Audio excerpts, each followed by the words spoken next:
Welcome back to Under Baobab Skies. Tonight, we journey to the rolling plains and dusty roads of the Oyo Empire, where the sun scorched the earth and the hooves of horses thundered like distant drums. Beneath the vast West African sky, we follow the lives of men chosen to ride in the cavalry warriors bound by discipline, courage, and the silent knowledge that every step could be their last. Imagine the air, thick with the scent of dry grass and sweat. A breeze carries the faint clatter of bridles and the soft whicker of horses. In the distance, the city of Oyo rises with its mud-brick walls, its markets humming with commerce, and drums marking time across the empire. Here, every soldier's day begins before dawn, and every decision can echo through villages, rivers, and kingdoms alike. By the end of this journey, you'll feel the rhythm of the cavalryman. Is life the heartbeat of a horse beneath your palm, the ache in your muscles from endless drills, the tension of rank and order, and the silent pride of belonging to a lineage of warriors whose names may never be sung aloud? The cavalryman's life begins with the first light. Before the market opens, before the town crier calls, he rises. His boots sink into the red earth. The leather of his saddle creaks. Around him, other riders prepare silently, adjusting reins, inspecting their horses, whispering prayers to their ancestors for strength, speed, and protection. Training is rigorous, rhythmic, and relentless. Each morning, the thrum of hooves across dirt and sand forms a percussion that the men carry within themselves, a memory of movement, balance, and endurance. For them, horses are extensions of their own bodies. Mastery over the animal is mastery over danger itself. Every gallop across the plains is a test of nerve. Every leap across a dried riverbed a silent promise to the lineage of Oyo warriors. Let's pause here for a moment.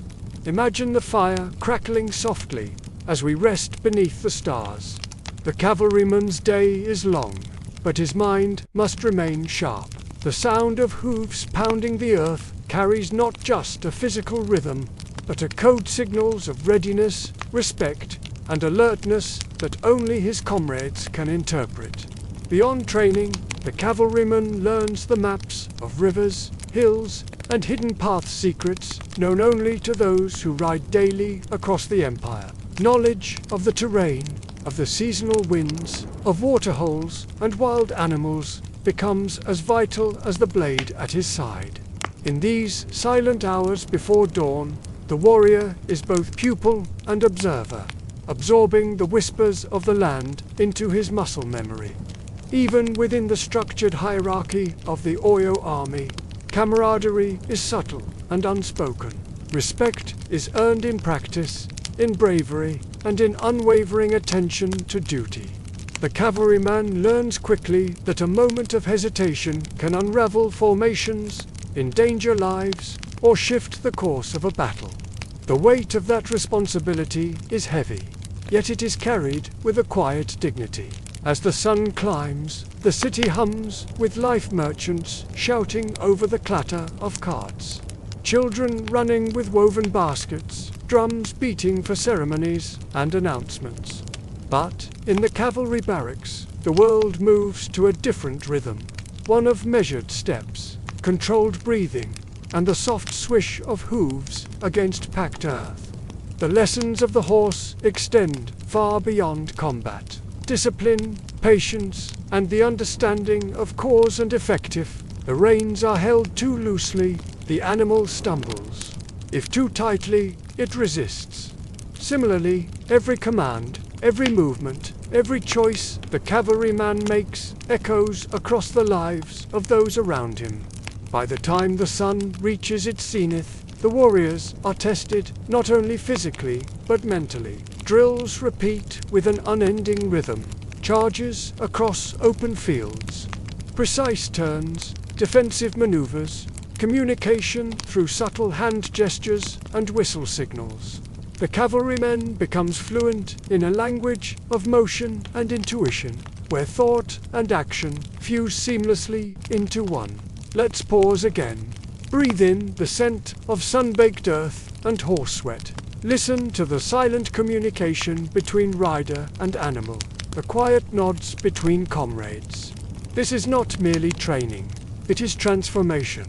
A boy becomes a soldier. A soldier becomes a guardian of an empire. As twilight approaches, the day closes with reflection, stretching, and tending to the horses. Each warrior checks his armor, reins, and weapons with meticulous care. Mistakes are costly. Care is a form of protection, not vanity. And as the stars emerge, the cavalryman contemplates the vastness of the Sahel sky. The same sky his ancestors once gazed upon, learning its secrets just as he does now. The stage is set for our first segment, the gritty reality of daily life among these legendary horsemen. Thank you for joining us on this journey. If you're captivated by the untold stories of history, be sure to subscribe and hit the notification bell so you don't miss our next episode. You are now under baobab skies. The story begins now. The air is still thick with the last remnants of night, but the world is already stirring. Before the sun even considers painting the horizon, my day begins. The ground beneath my bare feet is cool and gritty, a mixture of sand and red earth that clings to my skin. Every muscle in my body protests, a dull, persistent ache from yesterday's drills. It's a pain I'm learning to welcome, a sign of progress. I stretch, slowly and deliberately, feeling the morning wind bite at my exposed arms. A sharp reminder that I am awake, I am here. Nearby, a soft nicker cuts through the silence. My horse, sensing my approach, my nervous energy, he's as new to this as I am, and we are learning this dance together.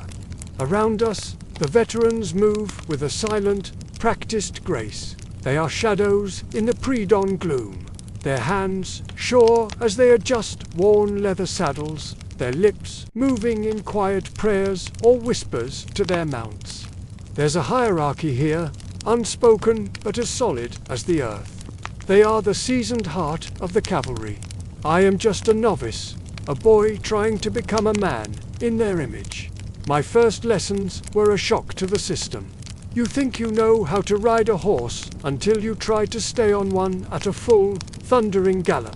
It's not about strength. It's about balance, about becoming one with the animal beneath you. The instructors are stern, their words sharp but their eyes knowing. They've seen hundreds of boys like me, full of pride and youthful arrogance, humbled by the sheer power of the horse. Every fall, and there are many, is a lesson. The dirt tastes the same every time, but the sting to your pride is what truly hurts. You learn to tuck and roll, to get up quickly before a hoof finds you. You learn that hesitation is your enemy. A moment of doubt, a slight shift in weight at the wrong time, and you're on the ground again, the laughter of your peers ringing in your ears. It's a brutal, unforgiving classroom. But then, there are moments of pure magic. That first time you manage a turn at speed, leaning so far you feel like you'll surely fall, but the horse responds, turning with you, a single, fluid motion. The first time you feel the rhythm of the gallop, not as a jarring punishment, but as a powerful heartbeat shared between you and your mount. These are the victories, small and personal, that keep you going. They are the whispers of understanding that pass between rider and horse, a language without words. Look closer, see the details. The way my knuckles are white as I grip the reins. The leather worn, smooth by hands far more experienced than mine. Feel the texture of the saddle, a second skin that connects me to the immense power beneath. Watch the horse's nostrils flare, taking in the scents of the morning dust, sweat, and the faint smell of cooking fires starting in the distance. The early sun finally breaks through, and the air becomes a golden haze. Every mote of dust, a tiny, dancing star. This is where life is forged. This isn't just about learning to ride. It's about discipline. It's about stripping away the boy and building the warrior. We run for miles before we even see our horses, our lungs burning, our legs screaming. We practice with wooden swords until our arms feel like lead, learning the footwork, the parries, the strikes that might one day save our lives. Every drill is designed to push us to our limits, and then a little further. The older riders watch us. They don't say much, but their eyes miss nothing. A nod of approval from a veteran is worth more than any praise from an instructor. They see the flicker of fear in a recruit's eyes, the moment of frustration, the spark of determination. They remember being in our place. Their presence is a constant reminder of what we are striving to become. Pillars of the Oyo Empire, protectors of our people. There's a silent communication that flows through the entire camp. It's in the way a groom hands you the reins, in the shared meal at the end of a grueling day, in the stories told around the fire at night. Tales of legendary horsemen, of great battles won, of the unbreakable bond between a warrior and his steed. We listen, absorbing it all, weaving ourselves into the tapestry of this tradition. The horse is more than a tool of war. It is a partner. We learn their moods, their fears, their strengths. We spend hours grooming them, our hands tracing the lines of their powerful muscles, checking for any sign of injury. We speak to them in low, soothing tones. This bond is sacred. In the chaos of battle, your life depends not just on your skill, but on the trust you have built with this animal. He must trust you to guide him, and you must trust him to carry you through fire and steel. As the sun climbs higher, the real work begins. We move out onto the vast plains, the red earth stretching to a misty horizon. We practice formations, charging in unison, the ground trembling under the weight of 100 hooves. The sound is a force of nature, a thunder that you feel in your bones. In that moment, you are not an individual. You are part of something immense, something powerful. You are the cavalry. The physical exhaustion is immense, but the mental challenge is even greater. You have to be constantly aware of your horse, of the riders around you, of the commands being shouted across the field. Your mind has to be as sharp and disciplined as your body. There is no room for wandering thoughts, no space for distraction. Let's pause here for a moment. Feel this, feel the tension in the reins, the sweat trickling down your back, the rhythm of the hooves against the earth. It's a constant, grounding pulse. This is the lifeblood of the cavalryman. We are both observers and participants in this grand design. The horse and the human are learning each other's language. The warrior and the empire are forging their identity, one hoofbeat, one sunrise at a time. This is more than just training. It's a transformation. It's the slow, painful, and beautiful process of becoming. Each day ends as it began, in a state of exhaustion. But it's a different kind of tired. It's the satisfying ache of effort, the quiet pride of survival, of having learned something new. As you lead your horse back to the stables, you give him a final pat, a whispered word of thanks. You look back at the training grounds, now empty under the setting sun, and you know you will be back here before dawn. And you will be a little stronger, a little wiser, a little closer to the man you are destined to become. The journey is long, and the path is difficult. There are moments of doubt, when the pain seems too much, the goal too distant, but then you feel the steady presence of your horse beside you. You see the silhouettes of the veterans against the twilight, and you remember why you are here. You are here to become a part of the legend. You are here to become an Oyo cavalryman, and so you will rise again tomorrow, before the sun, and you will face it all again. As the sun climbs high, its golden rays blaze across the vast Oyo plains. Picture this, row upon row of young riders, their horses stamping the red earth, eager to begin. Among them is our recruit from yesterday. His posture is a little straighter, his hands a little surer on the reins. But the real work, the true forging of a cavalryman, has only just begun. Out here, under the relentless heat, discipline is a constant companion, and friendship isn't found in idle chatter. It's forged in shared exhaustion, in the sting of sweat, and in the silent understanding that passes between men pushed to their limits. In these long, grueling hours, bonds are formed that run deeper than words. Riders are paired up, becoming each other's shadow, teacher, and guardian. They learn to communicate without speaking. A mistake is corrected with a quiet gesture. A success is acknowledged with a simple, knowing nod. These pairs become the very bedrock of trust, the first brotherhood of the cavalry. A subtle shift of the reins can warn of unseen danger ahead. A single glance can confirm readiness for a charge. Here, the true language isn't spoken.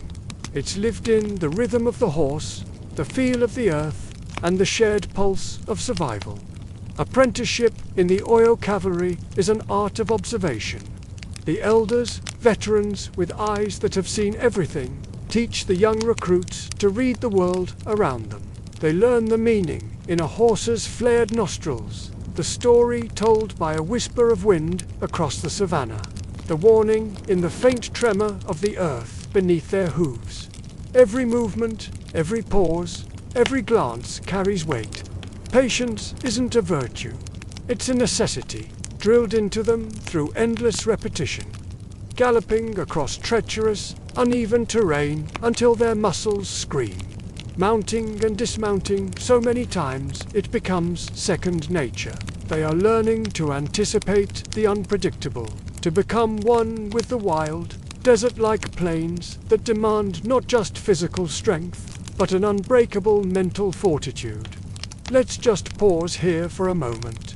Close your eyes and listen. Can you hear it? The rhythmic thunder of hooves on sun-baked soil, the soft creak of leather, the whisper of the wind brushing against a young rider's face. It's a silent conversation, a dance between horse and human, where trust and intuition are woven together with the very fabric of the earth. Even their meals are a ritual of brotherhood. The food is simple dried yams, millet porridge, maybe a roasted goat if they're lucky. But as they share from the same pot, passing water from narrow gourds, the silence is filled with meaning. They exchange quiet advice about a stubborn horse or a tricky trail. It's in these moments of quiet companionship, under the shade of a baobab tree, that trust solidifies into something unbreakable. The recruit is learning the rhythm of loyalty, the tempo of patience, and the harmony of respect, not from lectures, but from shared experience. The drills themselves are relentless, a whirlwind of controlled chaos. Commands aren't shouted across the field. They're communicated through a complex language of gestures, a subtle hand movement, a shift in the rider's weight, a specific pattern of motion that only a trained eye can decipher. They charge, wheel, and retreat in breathtaking synchronization. Each rider is acutely aware not just of his own horse, but of the dozens moving around him, a single living organism. A mistimed step could bring down a whole formation. A moment's hesitation could endanger lives. And yet, out of this intense discipline, a silent, beautiful harmony emerges. The sprawling plains of Oyo are not just a training ground.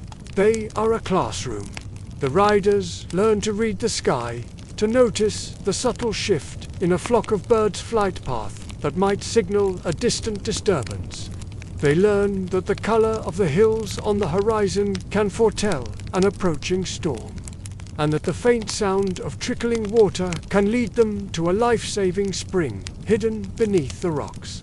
These subtle signs become their secret weapon, the intelligence network woven into every maneuver.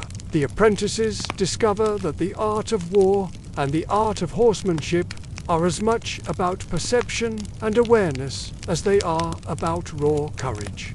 Even in the quiet moments between drills, the bonds continue to deepen. Words are often unnecessary. A quick glance across the field, a reassuring pat on the shoulder, the gentle nudge of a horse's flank against another, these small acts build an invisible web of connection, linking every rider, every horse, every single heartbeat into a unified whole. This silent fraternity is where the cavalry's true, unshakable strength is born and nurtured. The emotional rhythm of their daily life is a delicate balance of bone-deep exhaustion and profound purpose.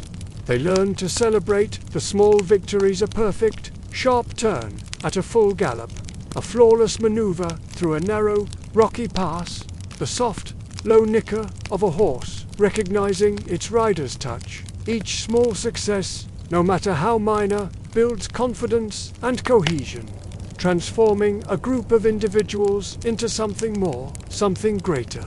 They become a single, disciplined unit, capable of feats that would seem impossible to an outsider.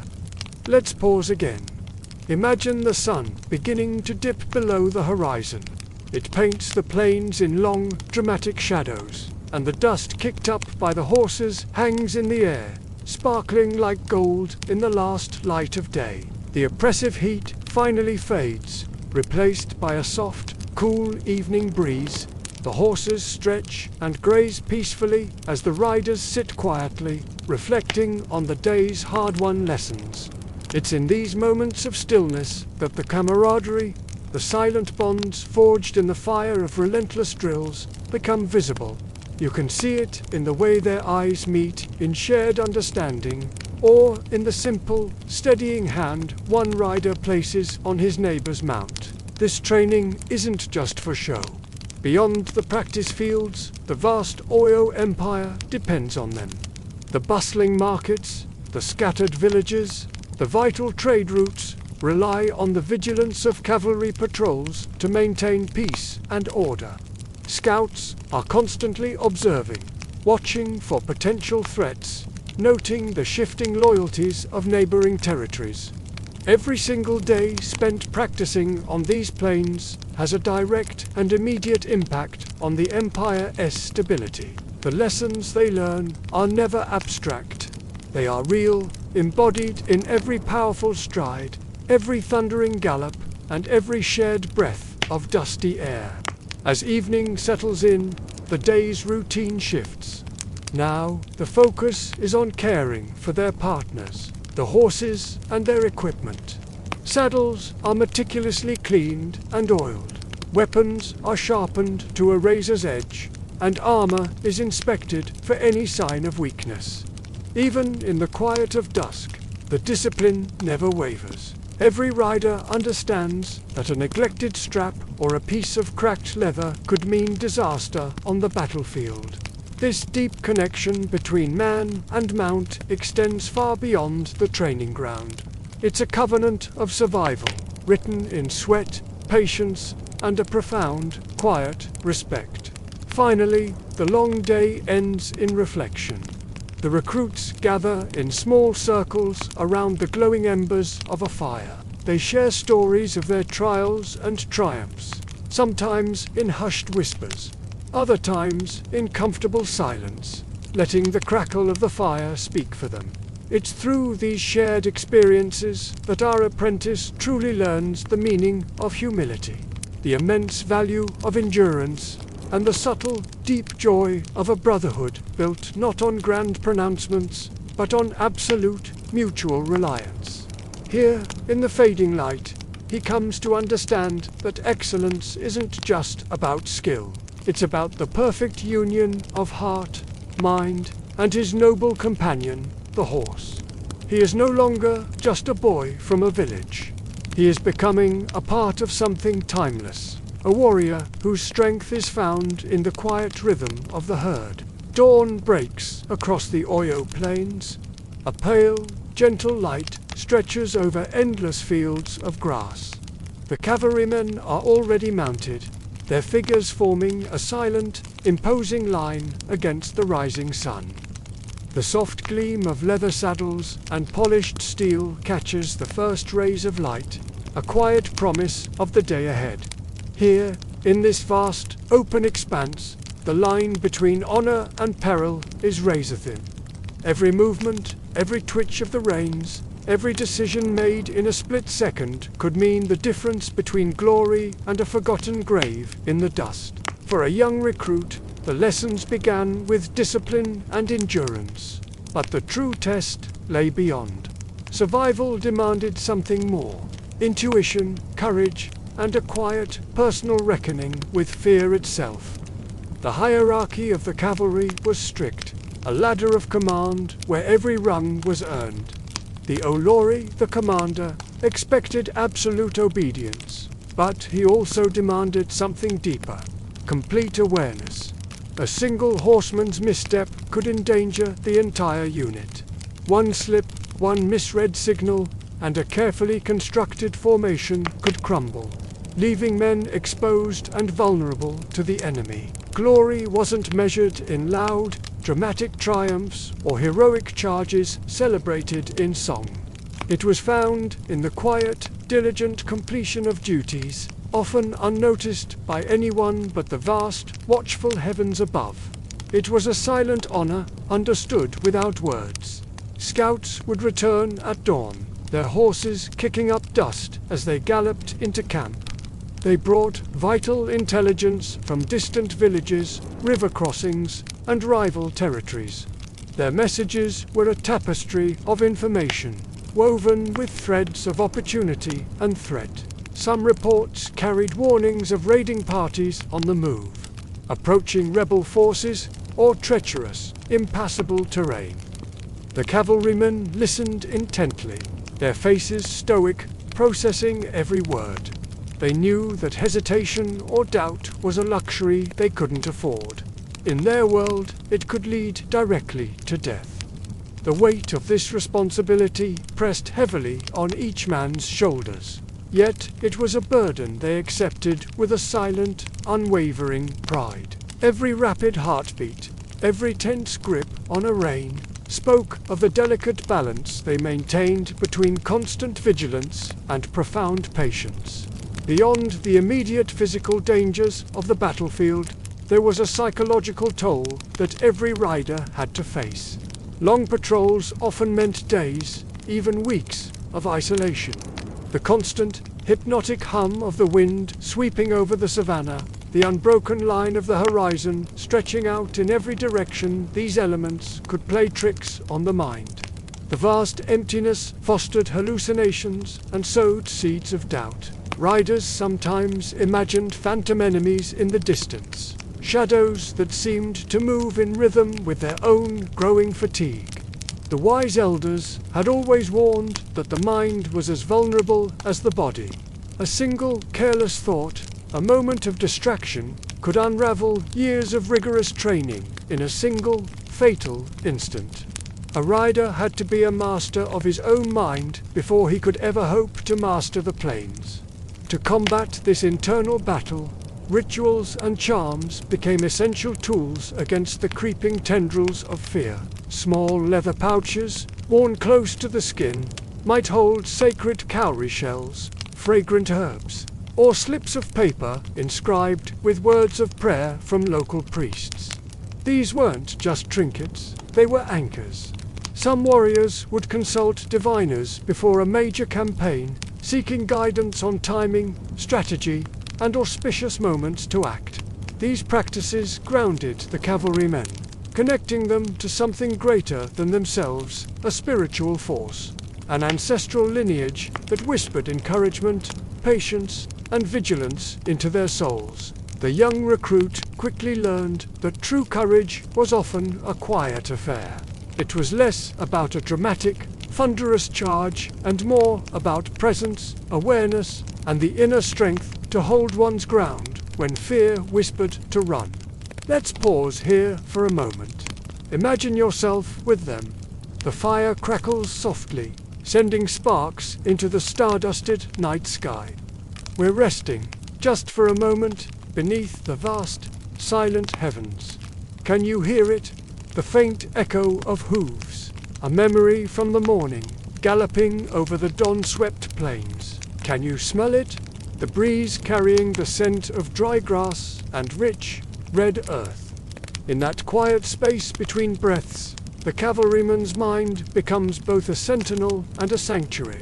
It is constantly observing, watching for threats on the horizon, while simultaneously guarding its own inner calm, a fortress against the chaos of the world. Every return from a mission carried its own silent, potent reward. The Allori was not a man who lavished praise or offered grand speeches. Instead, acknowledgement came in subtle gestures, a slow, deliberate nod of approval, a hand resting lightly, briefly, on a tired shoulder. Sometimes, no words were exchanged at all. Understanding passed through shared glances, through the quiet recognition that another rider had survived the day's peril, that the unit remained whole. It was a system built not on applause or public commendation, but on something far more profound: deep-seated respect, unwavering honor, and the absolute mutual reliance of brothers in arms. In the heat of battle, the risks multiplied exponentially. The cavalrymen faced not just enemy infantry and rival horsemen, but the very land itself. Swirling clouds of dust could obscure vision in an instant, turning the battlefield into a blinding maze. Sudden, hidden gullies threatened to unseat the unwary, a fall that could be fatal. In this chaos, lightning-fast decisions determined life or death.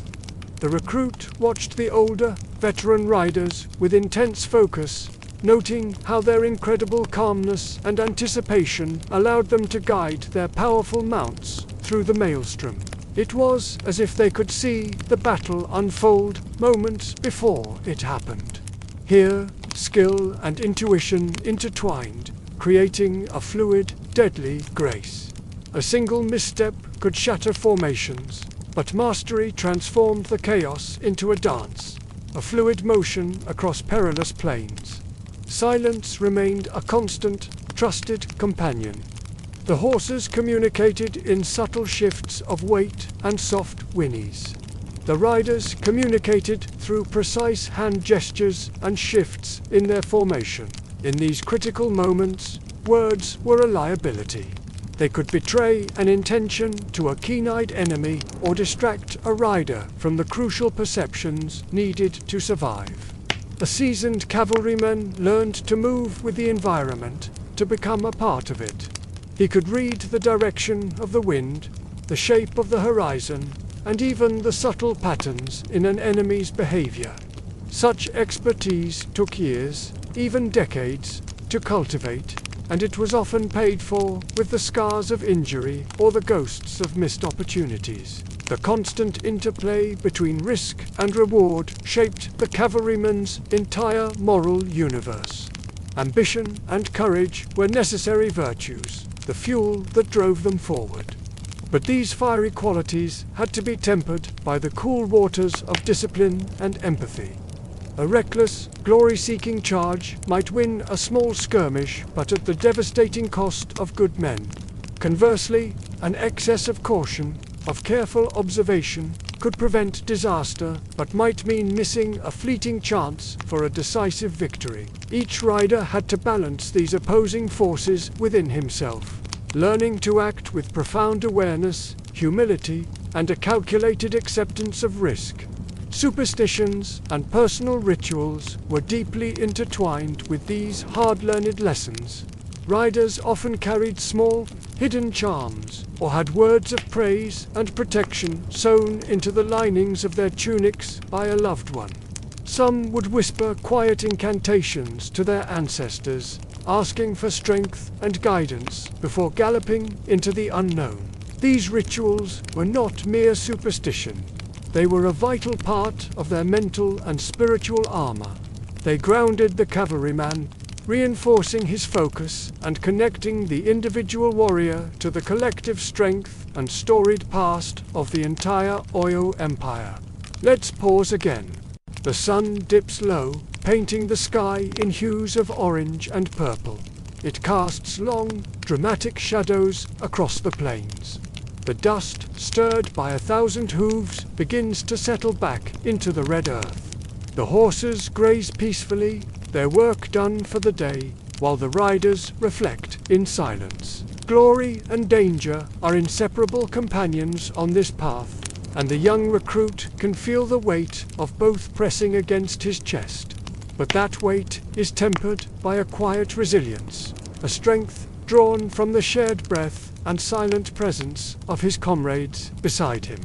The cavalryman's life existed in a constant state of tension, balanced between extremes, the heart-pounding thrill of battle and the cold dread of a single misstep, the deep camaraderie of training and the profound isolation of duty. Every single day was a lesson in endurance against the elements, in vigilance against the enemy, and in the quiet, unshakable courage that blossoms in the heart. And at the end of each day, whether returning triumphant or simply weary and worn, the rider understood a fundamental truth. History would remember the deeds that were loud and visible, the victories sung in praise by poets, but the winds, and the winds alone, would carry the tales and remember the names of those who survived silently with their honor intact. For every victory sung in praise, there was a cavalryman whose name the wind alone remembered. As dawn broke over the vast savannas of the Oyo Empire, mist hung low, and dew sparkled on the long grass. Horses, their coats glistening, stamped gently as riders prepared for the day. For the Oyo cavalryman, the horse was more than a mount, it was an extension of himself, a living partner whose strength and spirit could decide the outcome of a battle. This bond wasn't forged in an instant. It was cultivated through patience, care, and ritual. To command a horse without understanding, it was to invite disaster. The selection of these animals was a meticulous process. Breeding was paramount, with seasoned trainers scrutinizing every detail: speed, stamina, and temperament. Some horses were prized for their endurance on long, arid journeys, while others were chosen for their agility in close-quarters skirmishes. A rider learned early to read his horse's moods. A restless animal could sense danger long before its human companion, its instincts a vital early warning system. Training began in youth, with gentle guidance and consistent repetition, instilling obedience without ever breaking the horse's spirit. Maintenance was just as demanding as any human training. Daily grooming, checking hooves for stones or injuries, and tending to wounds were non-negotiable rituals. The horses were fed carefully rationed grains and water. In fact, a cavalryman often went thirsty himself to ensure his horse drank first. During the dry season, finding safe water sources became a shared survival skill, a knowledge of hidden springs and rivers passed down through generations. A neglectful rider quickly lost respect, and a neglected horse simply couldn't survive the grueling campaigns the Oyo cavalry was famous for. Every patrol and caravan relied on precise planning. Each horse carried not just a rider, but often essential supplies, weapons, or urgent messages. The animal's endurance determined the speed and range of any military operation. Night marches demanded absolute stillness. Men would whisper commands, and the horses, trained to perfection, moved in near silence. The bond of trust was unspoken yet unbreakable. The horse could sense its rider's fear and courage, responding instinctively to the trained hand on the reins and the familiar voice in its ear. The knowledge of breeding was a closely guarded secret, passed down within cavalry families. Elders would instruct young apprentices on lineage, temperament, and the subtle genetics of their prized stock. Lessons included pairing horses to create complementary traits, preventing the spread of disease, and recognizing the earliest signs of weakness. These horses were never seen as disposable tools of war. They were living treasures. Their vitality was directly linked to the cavalry's prestige and military success. The most prized steeds were often given names, adorned with small protective charms, and honored in ceremonies, solidifying their status as true partners. Let's just pause here for a moment. Imagine the fire crackling softly as we rest beneath the stars. Picture the quiet between hoofbeats, the soft neighing of horses in the morning mist, and the tender murmurs of riders communicating with their mounts. In that sacred space, the horse is both a teacher and a student, guiding the man just as much as he guides it. This relationship was the silent, beating heart of the Oyo cavalry. The cavalry's life was one of shared fortune and shared risk. A strong, intelligent horse could carry a man across miles of hostile terrain, through ambushes and brutal heat waves. A weak or poorly trained mount, on the other hand, could betray him in an instant. Training was relentless. It involved galloping across uneven ground, executing sudden maneuvers to build reflexes, and grueling endurance drills at dawn and dusk. Injuries were common for both horse and rider, and the recovery period demanded immense patience, a knowledge of herbal remedies, and constant vigilance. Each horse also carried a symbolic weight. Owning a prized animal conferred significant social status. A cavalryman's reputation was measured not just by his own skill, but by the quality of his mount and his dedication to its care. Nobles and elite warriors naturally possessed the best breeding stock, which showcased not only their martial prowess, but also their wealth and influence. These animals were central to the empire's defense. In every charge, every patrol, and every ceremonial display, the horses of Oyo embodied both practical power and immense cultural prestige. Daily routines were a beautiful blend of practical care and ritual. Riders would whisper blessings or words of encouragement, sometimes touching charms that were sewn into their saddles or harnesses. During long campaigns, they used specific songs and calls to reinforce coordination between rider and mount, their voices echoing over plains where dust rose like a river of gold. Through this constant repetition and ritual, the bond deepened. The cavalryman became so attuned to his horse that he could detect even the most subtle changes in its gait, its breath, or its temperament. Beyond the battlefield, these animals were the lifeblood of the empire. Horses and camels were essential for trade and communication, carrying envoys and messages swiftly across vast distances, connecting an empire of distant towns and villages. Their presence fundamentally altered the logistics of governance, influencing political decisions and military strategies. A single well-bred horse could shift the balance of power, and the knowledge of how to manage these animals was considered an essential skill for any aspiring leader. Through these practices, the cavalrymen learned profound lessons of patience, foresight, and mutual respect. Every ride reinforced the delicate balance between power and vulnerability, forging men and animals into a unified force, capable of enduring the harshest demands of building and maintaining an empire. The horse was never just a tool.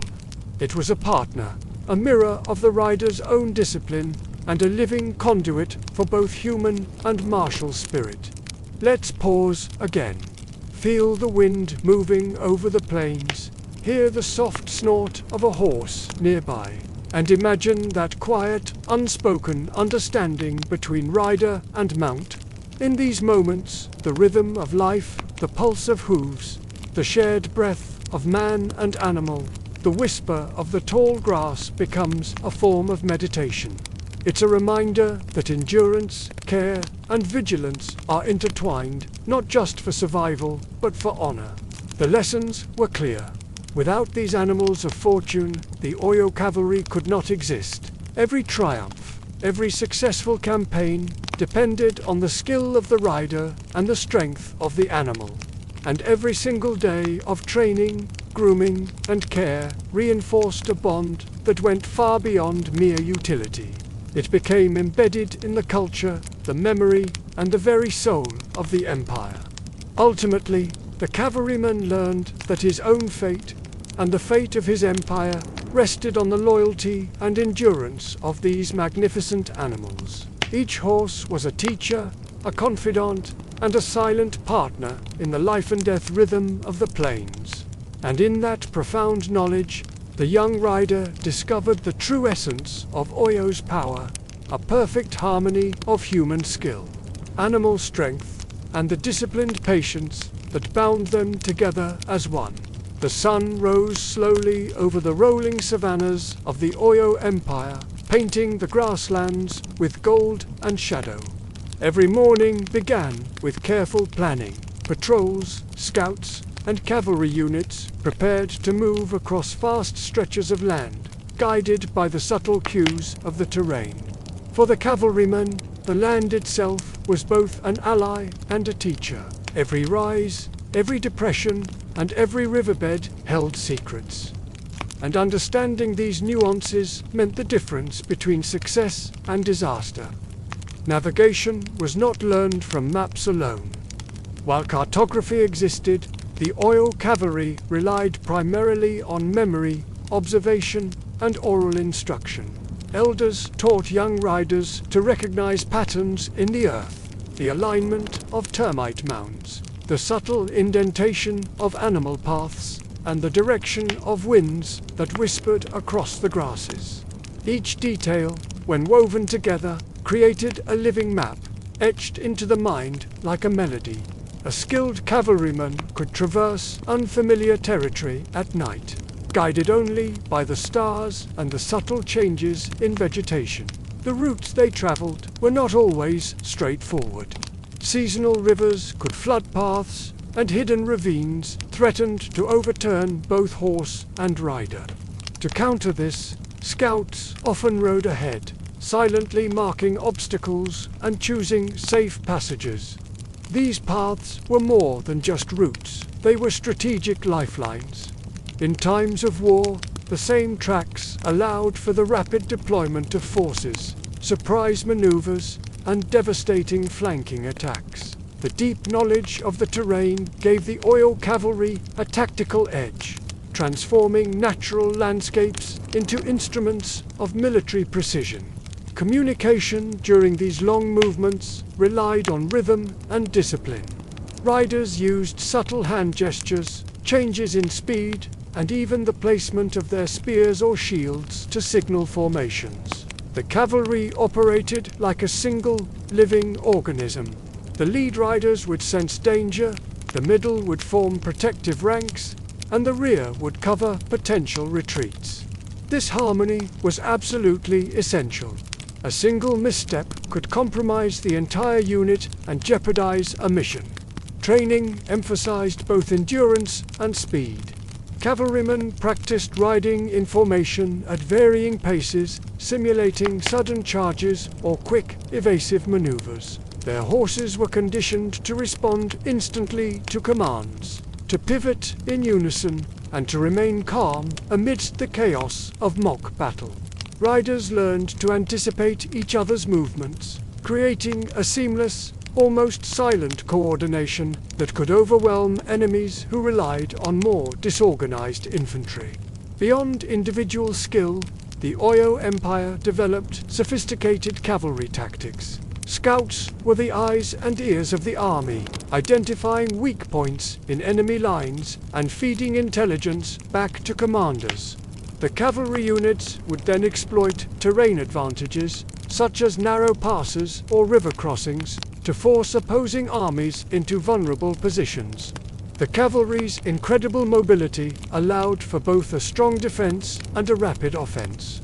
turning strategic knowledge into tactical victory on the battlefield. Let's just pause here for a moment. Imagine the soft rustle of tall grass under hooves, the distant call of birds echoing across the plains, and the careful, practiced adjustment of reins as riders anticipate one another. In this quiet, disciplined rhythm, we see the beautiful marriage of mind, body, and Landan, unspoken choreography of power and survival.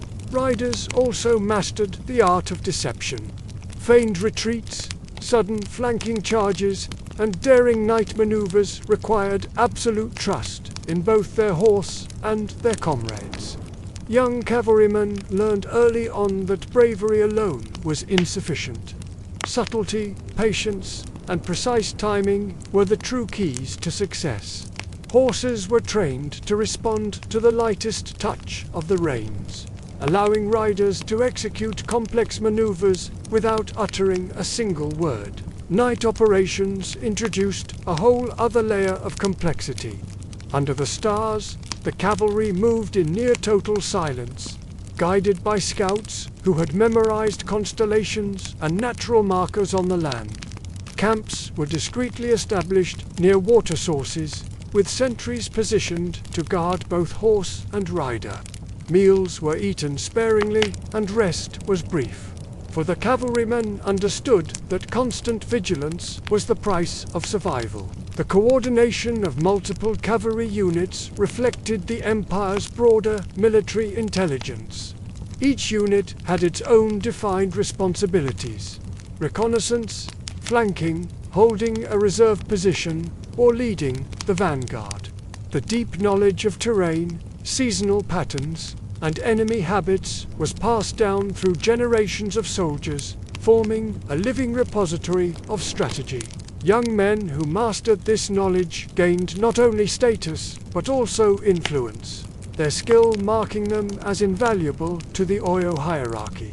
Adaptation was key to their enduring success. Rivers shifted their courses, grasslands dried out or flooded, and rival kingdoms constantly altered their tactics. The Oyo cavalrymen learned to read subtle cues in the environment, bent reeds indicating a hidden water source, disturbed soil hinting at recent enemy movement, or the sudden flight of birds warning of unseen threats. Each decision required a blend of instinct and experience, with a horse and rider functioning as one, interpreting the landscape in real time. Riders also carried small caches of essential supplies, including their weapons, provisions, and items for signaling. Hidden messages could be dispatched to alert distant units or commanders of enemy positions. The horses were trained to carry these burdens silently, maintaining their speed and agility. This coordination between units often determined the outcome of entire battles or campaigns, reinforcing the vital link between knowledge, mobility, and survival. Let's pause again. Just listen. Imagine the soft murmur of distant rivers, the rhythmic beat of hooves on hard-packed soil, and the whisper of the wind across the open plains. Here, in this quiet mastery, we witnessed the merging of human discipline, equine trust, and strategic insight, a delicate balance that sustained the powerful Oyo Empire for centuries. The final lessons from this era revolve around anticipation and flexibility. Even the most rigid, well-thought-out plan could fail if the terrain, the weather, or enemy actions suddenly changed. Cavalrymen were taught to remain calm in the face of uncertainty, to read the environment, and to make immediate, intelligent decisions. Their success depended not on brute force alone, but on a deep understanding, unwavering patience, and seamless coordination between horse, rider, and the land itself. By the end of any given day, the Oyo cavalrymen had internalized a simple, profound truth. Survival and victory were inseparable from mastery of the land. The routes and tactics they employed were learned, respected, and refined through years of disciplined observation and practice. The horse carried not only its rider, but also the weight of knowledge, tradition, and empire. And in that quiet, powerful interplay of human skill, animal partnership, and environmental awareness, the enduring spirit of the Oyo cavalry was forged. As the sun climbed higher over the vast Oyo savannas, its golden rays illuminated the bustling market towns that thrived under the watchful eye of the Empire's cavalry. Here, amidst the lively hum of commerce, the horse and rider played a role that extended far beyond the battlefield. They were the very arteries of the empire, connecting towns, villages, and distant trading posts in a life-giving network. The rhythmic movement of cavalry units ensured that goods from precious kola nuts and cowrie shells to vibrant textiles, salt and iron flowed safely across the land. Each successful journey wasn't just a transaction. It was a testament to the empire's survival and a key to its prosperity. Cavalry patrols frequently served as escorts for merchant caravans, a shield against the constant threat of bandits and rival kingdoms. Imagine the scene: horses, bred for incredible endurance and agility, moving in disciplined formation alongside heavily laden pack animals. The riders, ever vigilant, scanned the horizon for any sign of danger, their eyes trained to read the subtle language of the landscaper startled bird, a broken twig, the faintest trail of dust. A well-guarded caravan could traverse hundreds of kilometers, linking the empire's interior to the bustling coastal trading centers with a speed and efficiency that few rivals could ever hope to match. This security was the bedrock of Oyo's economic power. The mere presence of the cavalry was a powerful encouragement for trade. Merchants, knowing their valuable goods would reach their destinations intact and on schedule, flocked to Oyo's markets. This created a vibrant economic ecosystem where buyers from neighboring regions brought exotic commodities from far and wide, exchanging them for local products and services. The empire's economy, you see, depended just as much on the swift movement of information and currency as it did on horses and spears. Cavalrymen were not just soldiers, they were couriers, messengers, and protectors, ensuring that the lifeblood of trade remained steady even in times of political uncertainty. Beyond their practical role in protection, these mounted units were powerful symbols of authority. Their organized, disciplined presence was a constant reminder of the Oliphant's reach, reinforcing the emperor's power in even the most remote settlements. It wasn't uncommon for nobility to commission horsemen to personally escort their most valuable shipments, a gesture that blended practical security with ceremonial prestige. A single rider, guiding a precious cargo across the vast savannah, simultaneously carried the weight of the goods and the undeniable might of the Oyo throne. It was a clear message to all: this trade is under the protection of the emperor. These trade routes also became conduits for social connection. As cavalry patrols moved between towns, they wove a web that linked families, clans, and artisan guilds. Young riders, in their constant travels, developed an encyclopedic knowledge of the empire's geography. They memorized every river crossing, every hidden path, and the unique layout of countless settlements. This intimate understanding of the terrain made them invaluable guides for merchants navigating difficult landscapes and essential informants for rulers needing to anticipate unrest or the movements of rivals. They were the eyes and ears of the empire, connecting its disparate parts into a cohesive whole. Of course, the horses themselves were central to this entire system. To own and maintain a strong, fast, and healthy horse was a clear signal of power, prestige, and reliability. The nobility invested in breeding, feeding, and training their mounts with the same dedication they gave to raising their own sons. For a cavalryman, his horse was not just an animal, it was a partner. He understood that his own survival depended on the deep bond of trust and cooperation they shared. The horse became a living extension of the rider, an intuitive partner capable of sensing danger and responding to the slightest command with almost telepathic speed. The strategic value of the cavalry also extended into the finer points of governance, like taxation and the regulation of commerce.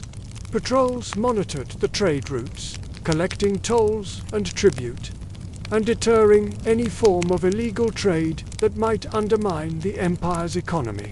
The system was subtle but incredibly effective. The mere sight of mounted soldiers was often enough to encourage compliance, reducing disputes and fostering the kind of economic stability that allowed markets to flourish. Merchants, understanding the long reach of the empire, paid careful attention to its rules and etiquette. Let us just pause and picture it for a moment. The sun glinting off polished metal bits and spearheads, the gentle, rhythmic stamping of hooves on the dry earth, the synchronized sway of riders guiding their powerful mounts. In the quiet discipline of this movement, security and commerce became inseparable. It was a living, breathing network of protection, trade, and loyalty that stretched across the entirety of the Oyo lands, holding the empire together. But a cavalryman's training wasn't just about combat and riding. In their travels, they learned the delicate art of diplomacy. By interacting with merchants from distant lands and the chiefs of local villages, they became ambassadors of the Alafin's authority. A polite word offered at the right time, a discreet gesture of respect, or simply an attentive ear could prevent a misunderstanding from escalating into conflict. These subtle social skills were just as crucial as swordsmanship, because a single diplomatic failure along a trade route could ignite skirmishes and disrupt the flow of commerce for months. In times of hardship, such as a drought or a failed harvest, the cavalry's role became even more critical. They transformed into rapid response units, transporting essential provisions across the empire. Food, water, and medicine moved swiftly on the backs of well-trained horses, guided by men who knew the land as intimately as the palms of their own hands. Each successful delivery was more than just a relief effort. It reinforced the loyalty of the Olafin's subjects, ensured the stability of towns, and demonstrated the unwavering reliability of the empire's markets. It showed that the empire cared for its people. The profound connection between the cavalry and commerce was also reflected in grand ceremonial occasions. Major festivals would often begin with a spectacular display of the mounted units, showcasing their discipline, strength, and unity. Traders would proudly present their finest goods, while the riders performed precise, intricate formations and controlled maneuvers that left the crowds in awe. The spectacle was a celebration of both economic vitality and military might, a powerful public statement on the intertwined nature of trade, power, and the cavalry's essential role in sustaining the empire. Finally, the incredible endurance and skill of these cavalrymen became the stuff of legend. Their exploits inspired a rich tradition of oral history, praise poems, and epic storytelling. Songs were composed to praise their incredible speed, their unwavering discipline, and their ability to safeguard both lives and livelihoods. For young men across the empire, joining the ranks of the cavalry was a high aspiration.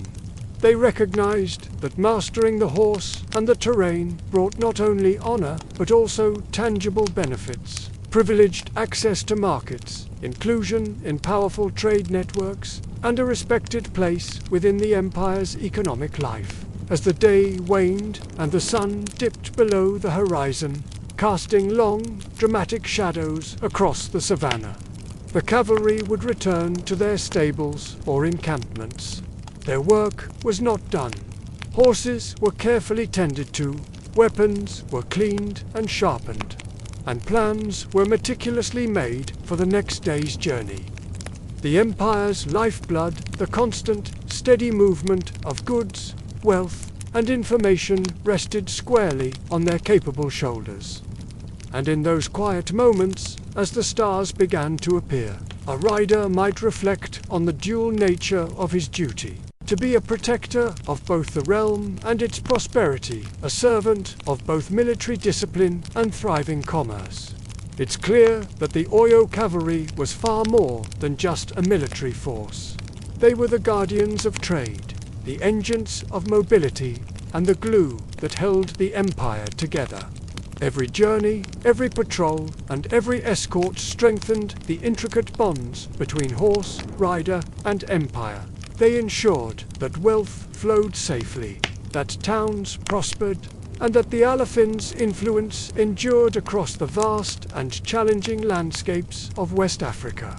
In their quiet dedication and unwavering courage, the very pulse of the Oyo Empire beat steadily, carried forward on the sound of hooves.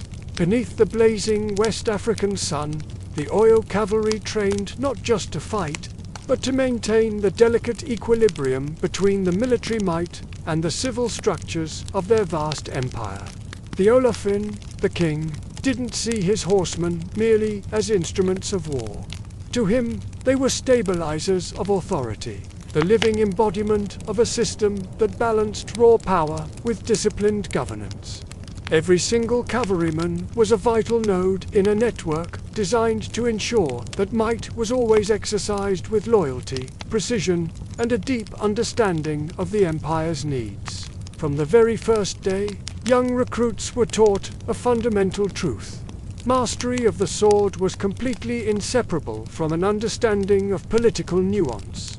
It was one thing to be a skilled rider who could strike a decisive blow in battle, but an equally crucial skill was knowing when to hold back, when to sheathe your weapon and instead carry a message, or simply act as the silent, watchful eye of the throne. Their military drills weren't just about formations and coordination. They were exercises in judgment, observation, and critical thinking. The Alafin demanded a cavalry that could execute orders without a moment's hesitation, yet also think with clarity and wisdom in the chaos of uncertainty. The political system of Oyo was remarkably sophisticated, weaving together military, judicial, and economic power into a single, cohesive tapestry. The cavalry was deeply threaded into this system. It wasn't uncommon for high-ranking horsemen to act as intermediaries, bridging the gap between the Olafin and the chiefs of distant provinces. They were the ones who communicated royal decrees, enforced the collection of tribute, and maintained the bonds of loyalty across an expansive and diverse realm. In this sense, the cavalry became both the sword and the voice of the king, the extensions of his will, ensuring the empire remained connected and unified. No campaign was ever launched impulsively. Every military action began with meticulous planning. Generals, cavalry commanders, and the Olafin's most trusted advisors would convene, poring over maps and strategies. They considered not only the movements of enemy forces, but also the morale and needs of the towns and villages under the Empire's protection. Scouts and messengers, the unsung heroes of many campaigns, would ride out far ahead of the main force. They gathered critical intelligence about the terrain, the best places to cross rivers, and the disposition of both allies and adversaries. Their detailed reports were analyzed with extreme care, and only then were riders assigned to specific tasks, chosen for their unique blend of skill, stamina, and tactical intelligence. One of the most critical, yet delicate, aspects of the cavalry's role was maintaining the balance between central and provincial authority. The entire Oyo political system relied on a sophisticated structure of checks, balances, and delegated power. Cavalry units patrolled the empire's vast border regions, ensuring that local chiefs followed the directives sent from the capital. They monitored taxation to ensure fairness and prevent corruption. They resolved minor disputes before they could escalate, and they kept a vigilant watch for any signs of potential rebellion. By projecting the Olofins' power without resorting to unnecessary force, the cavalry reinforced the legitimacy of the throne while fostering stability and trust within even the most distant communities. Their training was a direct reflection of this dual responsibility. Drills were designed to build incredible speed, flawless precision, and seemingly endless endurance. But just as much emphasis was placed on developing the judgment needed to avoid excessive violence. Young riders were constantly mentored and taught to assess situations with a calm, level head. They learned that every single decision, no matter how small, could send ripples through both the military and political spheres. A single misjudged skirmish could destabilize an entire province or alienate a crucial ally. In contrast, disciplined, thoughtful action strengthened the empire's cohesion and bolstered its reputation for justice and order. The cavalry's integration into governance didn't stop there. It extended into ceremonial and even judicial functions. During important festivals, or when the Great Council of Chiefs convened, elite riders would serve as the honor guard for visiting dignitaries. Their very presence symbolized the authority of the Olofin. At times, they would even act as enforcers of justice, carrying out the verdicts of the courts. For the average citizen observing their immaculate discipline and quiet confidence, the message was clear. Power in the Oyo Empire was not arbitrary or chaotic. It flowed through structured, accountable channels, maintained by men who were masters of both combat and restraint. Of course, this intricate balance was never static. It was a living, breathing thing, constantly being tested. Political intrigue, disputes over succession, and threats from outside the empire's borders constantly challenged the loyalty and adaptability of the cavalry. Units had to be ready to respond to changing conditions at a moment's notice. One day, they might be reconciling rival factions within a province. The next, they might be intervening decisively to prevent a full-blown rebellion. Every action they took required a potent blend of courage, tactical skill, and sharp political intelligence. The Olofin relied on these riders not just to wield their weapons, but to maintain the subtle, ever-shifting equilibrium that kept the empire strong and prosperous. Let's just pause here for a moment. Imagine the scene. The wind rustles gently across the savanna grass. Horses stamp their hooves softly, and the rhythmic sound echoes the very heartbeat of an empire. In these quiet, seemingly mundane movements, the Oyo cavalry embodied the perfect fusion of military might and civil oversight. They were the living mechanism that sustained both order and growth. Beyond their duties of internal governance, these cavalry units played a crucial role in projecting the empire's power outward. Neighboring states and the traders who traversed the long-distance routes quickly learned that Oyo's horsemen were disciplined, omnipresent, and capable of a swift and decisive response. The mere knowledge that cavalry patrols were constantly monitoring the borders and trade routes acted as a powerful deterrent. It dramatically reduced the frequency of raids and discouraged would-be rebellions before they could even begin. In this way, the cavalry's presence became a subtle but highly effective instrument of diplomacy, allowing Oyo to maintain its influence without needing to resort to constant confrontation. The riders themselves internalized profound lessons about loyalty and hierarchy. Unquestioning obedience to the Olofin was paramount, the bedrock of their code. Yet, they were also trained to understand the political context behind each order. A cavalryman who acted with blind, brute force risked undermining the very stability he was sworn to protect. Through months of repetitive drills, invaluable mentorship from senior officers, and, most importantly, the observation of real-world campaigns, the young riders learned to weigh the consequences of their actions with immense care. The result of all this training was a cavalry force capable of extraordinary coordination. During major campaigns, riders could maneuver across vast open plains with near-perfect timing, executing complex flanking attacks, reconnaissance missions, and protective screens for the infantry. But behind these visible feats of skill lay countless hours of preparation, an intimate knowledge of the terrain, and a deep, acute awareness of the broader political landscape. The cavalry's true effectiveness stemmed not just from their mastery of horse and spear, but from a profound understanding of the Empire's inner workings. In essence, the Oyo cavalry was far more than a simple military corps. It was a sophisticated instrument of statecraft.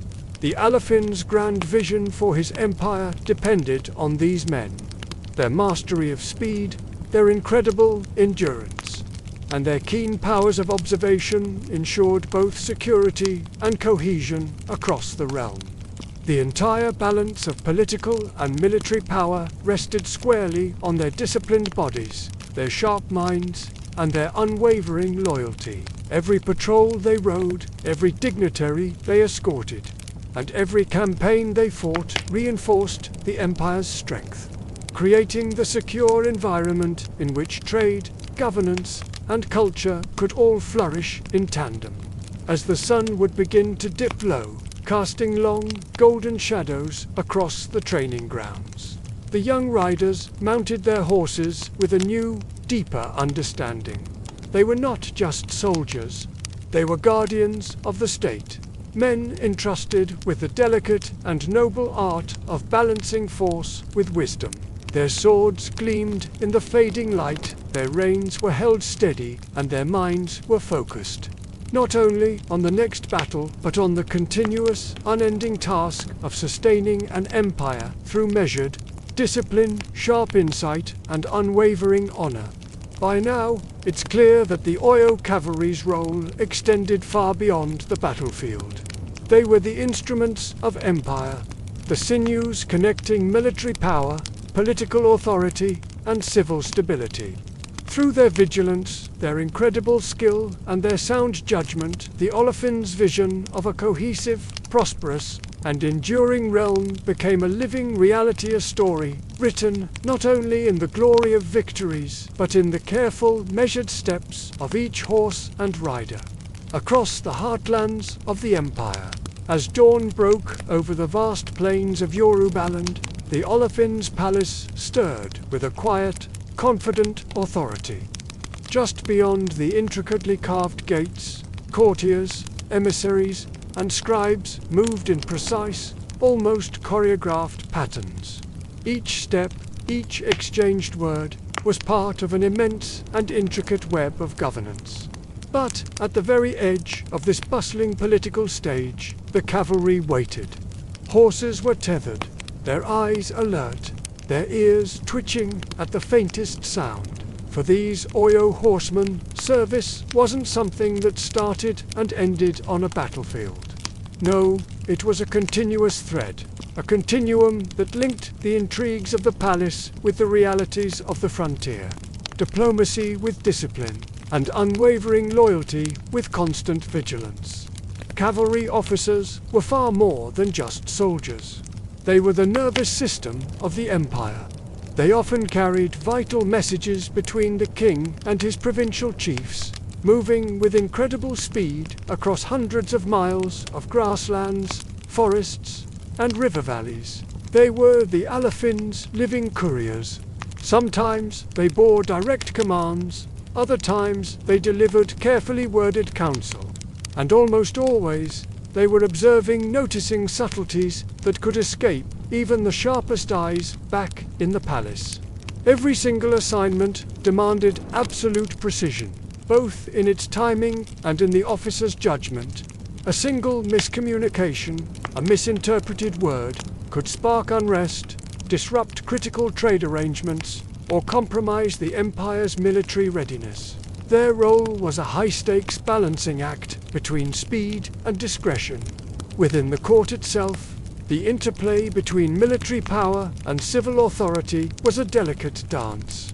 The chiefs and ministers all knew that the cavalry represented the king's reach, the very extension of his will.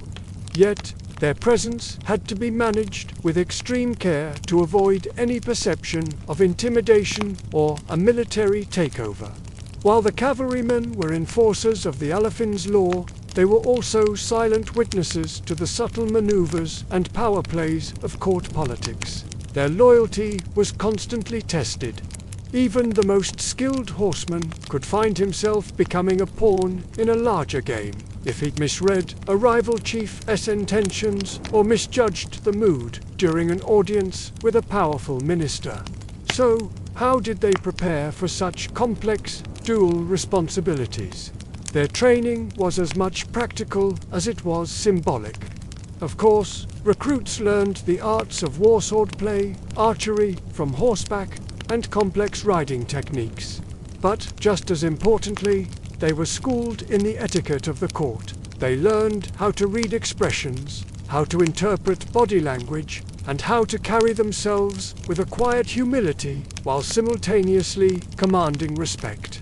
In this way, the horsemen became living extensions of the king's own wisdom. They were trained to be decisive and fierce in war, yet measured, perceptive, and aware in times of peace. They were the ultimate instruments of a sophisticated state. This political web stretched far beyond the palace walls, reaching into every corner of the empire. Provincial governors, ruling in the Alaphin's name, relied heavily on their own cavalry units. These horsemen were essential for maintaining order and for collecting the tribute that fueled the empire's economy. This often involved negotiating delicate alliances with subordinate chiefs and local leaders.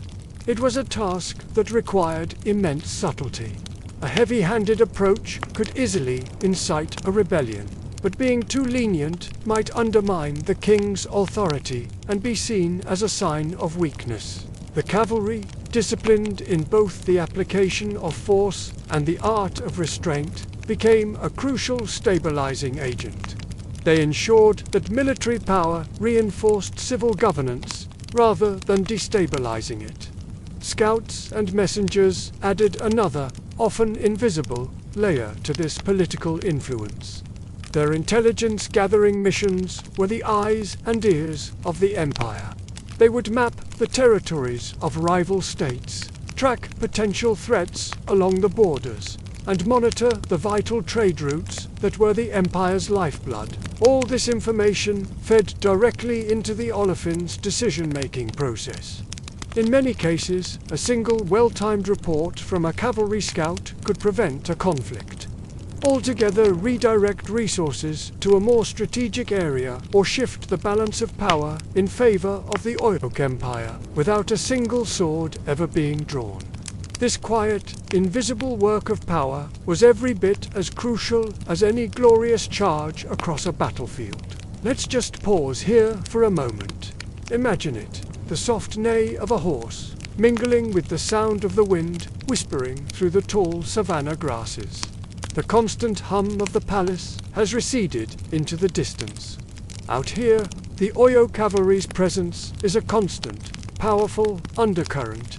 It's a living network of vigilance and influence, linking the king's central authority to the farthest reaches of his empire, holding it all together. At times, the line between military duty and political negotiation became almost completely blurred. It wasn't uncommon for cavalrymen to be called upon to mediate disputes between two rival chiefs, acting as the Alaphin's impartial representative. They would enforce decrees that had to carefully balance established law with local tradition. And sometimes, their most important job was to restrain overzealous subordinates within their own ranks. The success of the Olafin himself depended on his ability to maintain this delicate, empire-wide balance.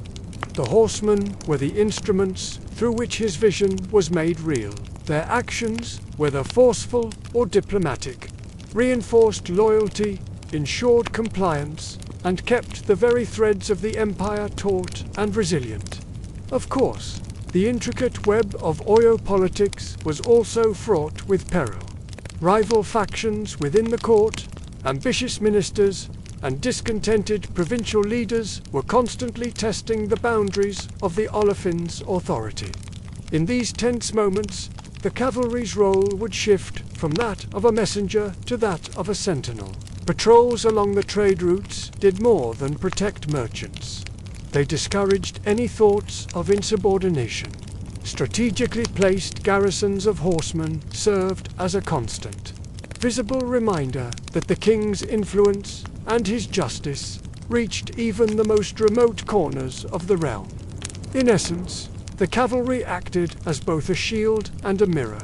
It defended the empire from external threats while reflecting the carefully calibrated balance of power at its very heart. This symbolic power was on full display in ceremonial contexts. The cavalry's visibility reinforced the public perception of a stable, well-ordered state. During major festivals, religious rituals, or important council meetings, elite horsemen would escort visiting dignitaries, parade in flawless formation, and demonstrate a level of discipline that symbolized the Olafin's absolute control. These displays were not mere pageantry, they were intentional acts of political theater designed to remind both allies and potential adversaries that the Empire's cohesion rested on the backs of its skilled, loyal, and ever-watchful cavalry. Through countless missions, patrols, and campaigns, the cavalry internalized profound lessons about loyalty, discretion, and prudence. They were taught that true power, while it might be manifest in physical strength and martial skill, also required subtlety, awareness, and a strong moral judgment. A cavalryman who understood both the sword and the subtleties of the court became an invaluable asset not just to the Olafin personally, but to the long-term stability and prosperity of the Oyo Empire itself. By now, the profound interdependence of military prowess and political acumen is crystal clear. The Oyo cavalry were so much more than just mounted warriors. They were the custodians of the Empire's order, moving seamlessly between the battlefield, the royal court, and the distant provinces. Each ride they took, each report they delivered, each carefully calculated decision they made, reinforced the Empire's strength from within. It allowed Oyo to flourish, all while maintaining a delicate balance and cohesion across a vast and incredibly complex realm. As they returned to the palace at dusk, their silhouettes dark against a glowing horizon. Their reins held lightly yet firmly, they embodied the quiet strength that held an empire together. As the sun dips low over the savannah, long shadows stretch across the encampment. The horses graze quietly, their work for the day done. Riders remove their helmets, their hands weary not just from drills and reconnaissance, but from the immense weight of empire. For the Oyo cavalry, mastery of the battlefield was just one part of their duty. The burden of command pressed heavily on each man, extending far beyond the sharp edge of a spear. Imagine being a cavalry officer. You lead patrols, you train recruits, and you are the trusted voice relaying the Olafin's commands across vast distances. But beneath these official duties lies the unspoken responsibility of maintaining social order. Every dispatch you deliver from a distant province, every report of a potential rebellion, every single calculation of troop movements requires your most careful judgment. One misstep, one error in communication could spark a conflict, destabilize vital trade routes, or undermine the authority of the Olafin himself. This work of stewardship, unlike the visible glory of a cavalry charge or a grand ceremonial parade, was quiet, almost invisible, yet it was the very backbone of the empire. This burden of command wasn't just logistical. It was deeply moral and psychological. Officers were constantly faced with difficult choices. When do you enforce strict punishment to maintain discipline? When do you show mercy to win loyalty? When must you act with swift, brutal decisiveness to prevent the empire from unraveling at its seams? These decisions didn't just vanish with the morning mist. They could haunt a cavalryman long after the dust of a campaign had settled, shaping his reputation and, more importantly, influencing the lives of countless subjects under the empire's protection. Their courage, you see, was measured not only in spectacular feats of arms, but in the quiet wisdom, the enduring patience, and the sharp foresight they demonstrated day in and day out. Beyond these practical responsibilities, there was the constant, crushing pressure of expectation. Their families, their peers, and the Alafin himself looked to the cavalry as the living embodiments of order, strength, and reliability. Every rider understood that a small miscalculation in timing or communication could compromise an entire military campaign. Even a seemingly minor lapse, a moment of hesitation at the wrong time, a misreading of the terrain on a patrol, or a delayed report from a provincial outpost could send ripples of chaos across the empire. It could disrupt diplomacy with a neighboring kingdom, sever a trade artery, or leave a flank exposed. In the deep silence of the night, as the campfires burned low, many officers would reflect on these immense risks, fully aware that their choices mattered in ways that those cheering from the palace walls could never truly comprehend. Let's just pause here for a moment. Picture the scene.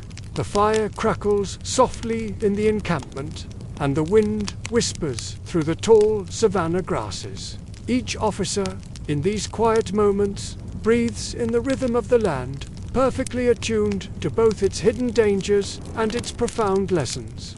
The weight of leadership is heavy, a constant pressure on the mind and spirit.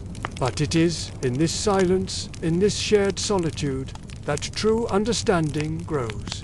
Their influence reached far beyond immediate military concerns. When stationed in provincial towns, these officers were not just a military presence. They were keen observers of local dynamics. They learned to identify the subtle signs of unrest or discontent long before it could erupt into a full-blown crisis.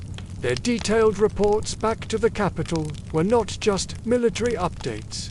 They were a blend of military vigilance and sharp political insight that informed the Olafin's grand strategies.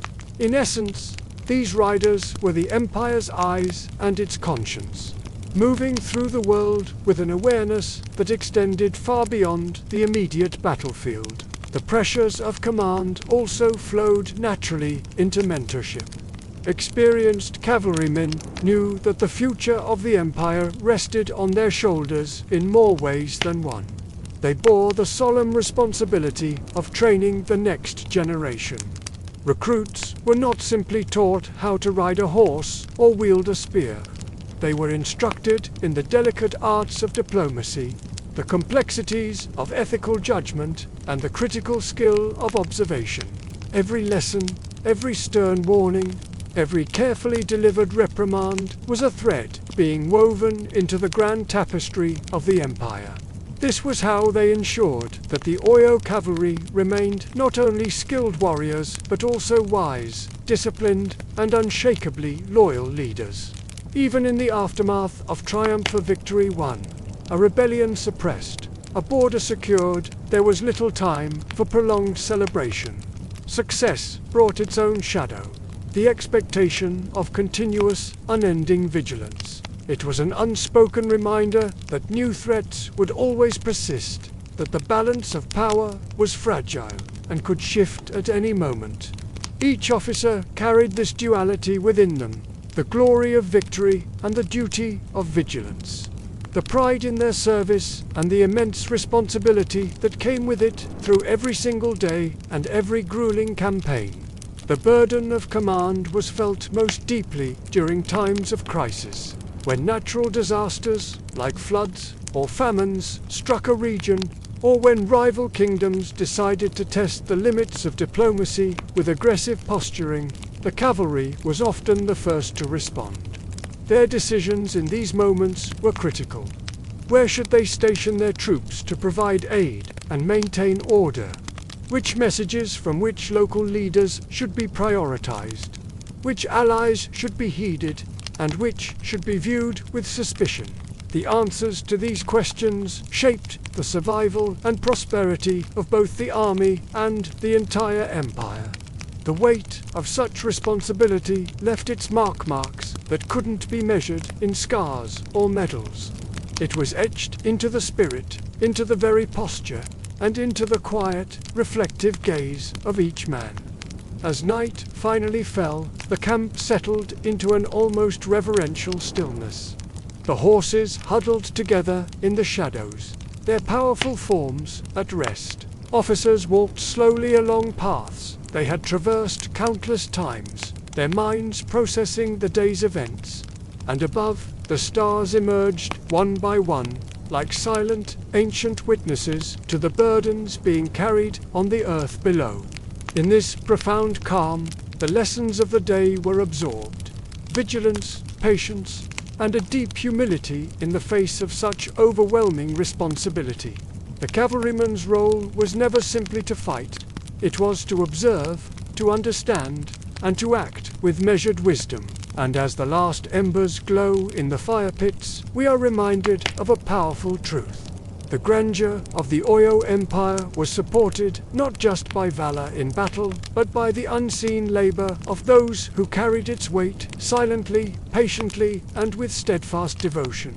The cavalry's shadowed work, their quiet diligence, shaped the empire's destiny, embedding their courage and judgment into the very memory of the land itself. As dawn light breaks over the plains, we see an empty encampment. The horses graze quietly, and in the far distance, the Alaphin's palace is just visible on the horizon. The fields lie quiet, but the footsteps of these men echo. The empire breathes through the silent diligence of those who watched, who guided, and who guarded.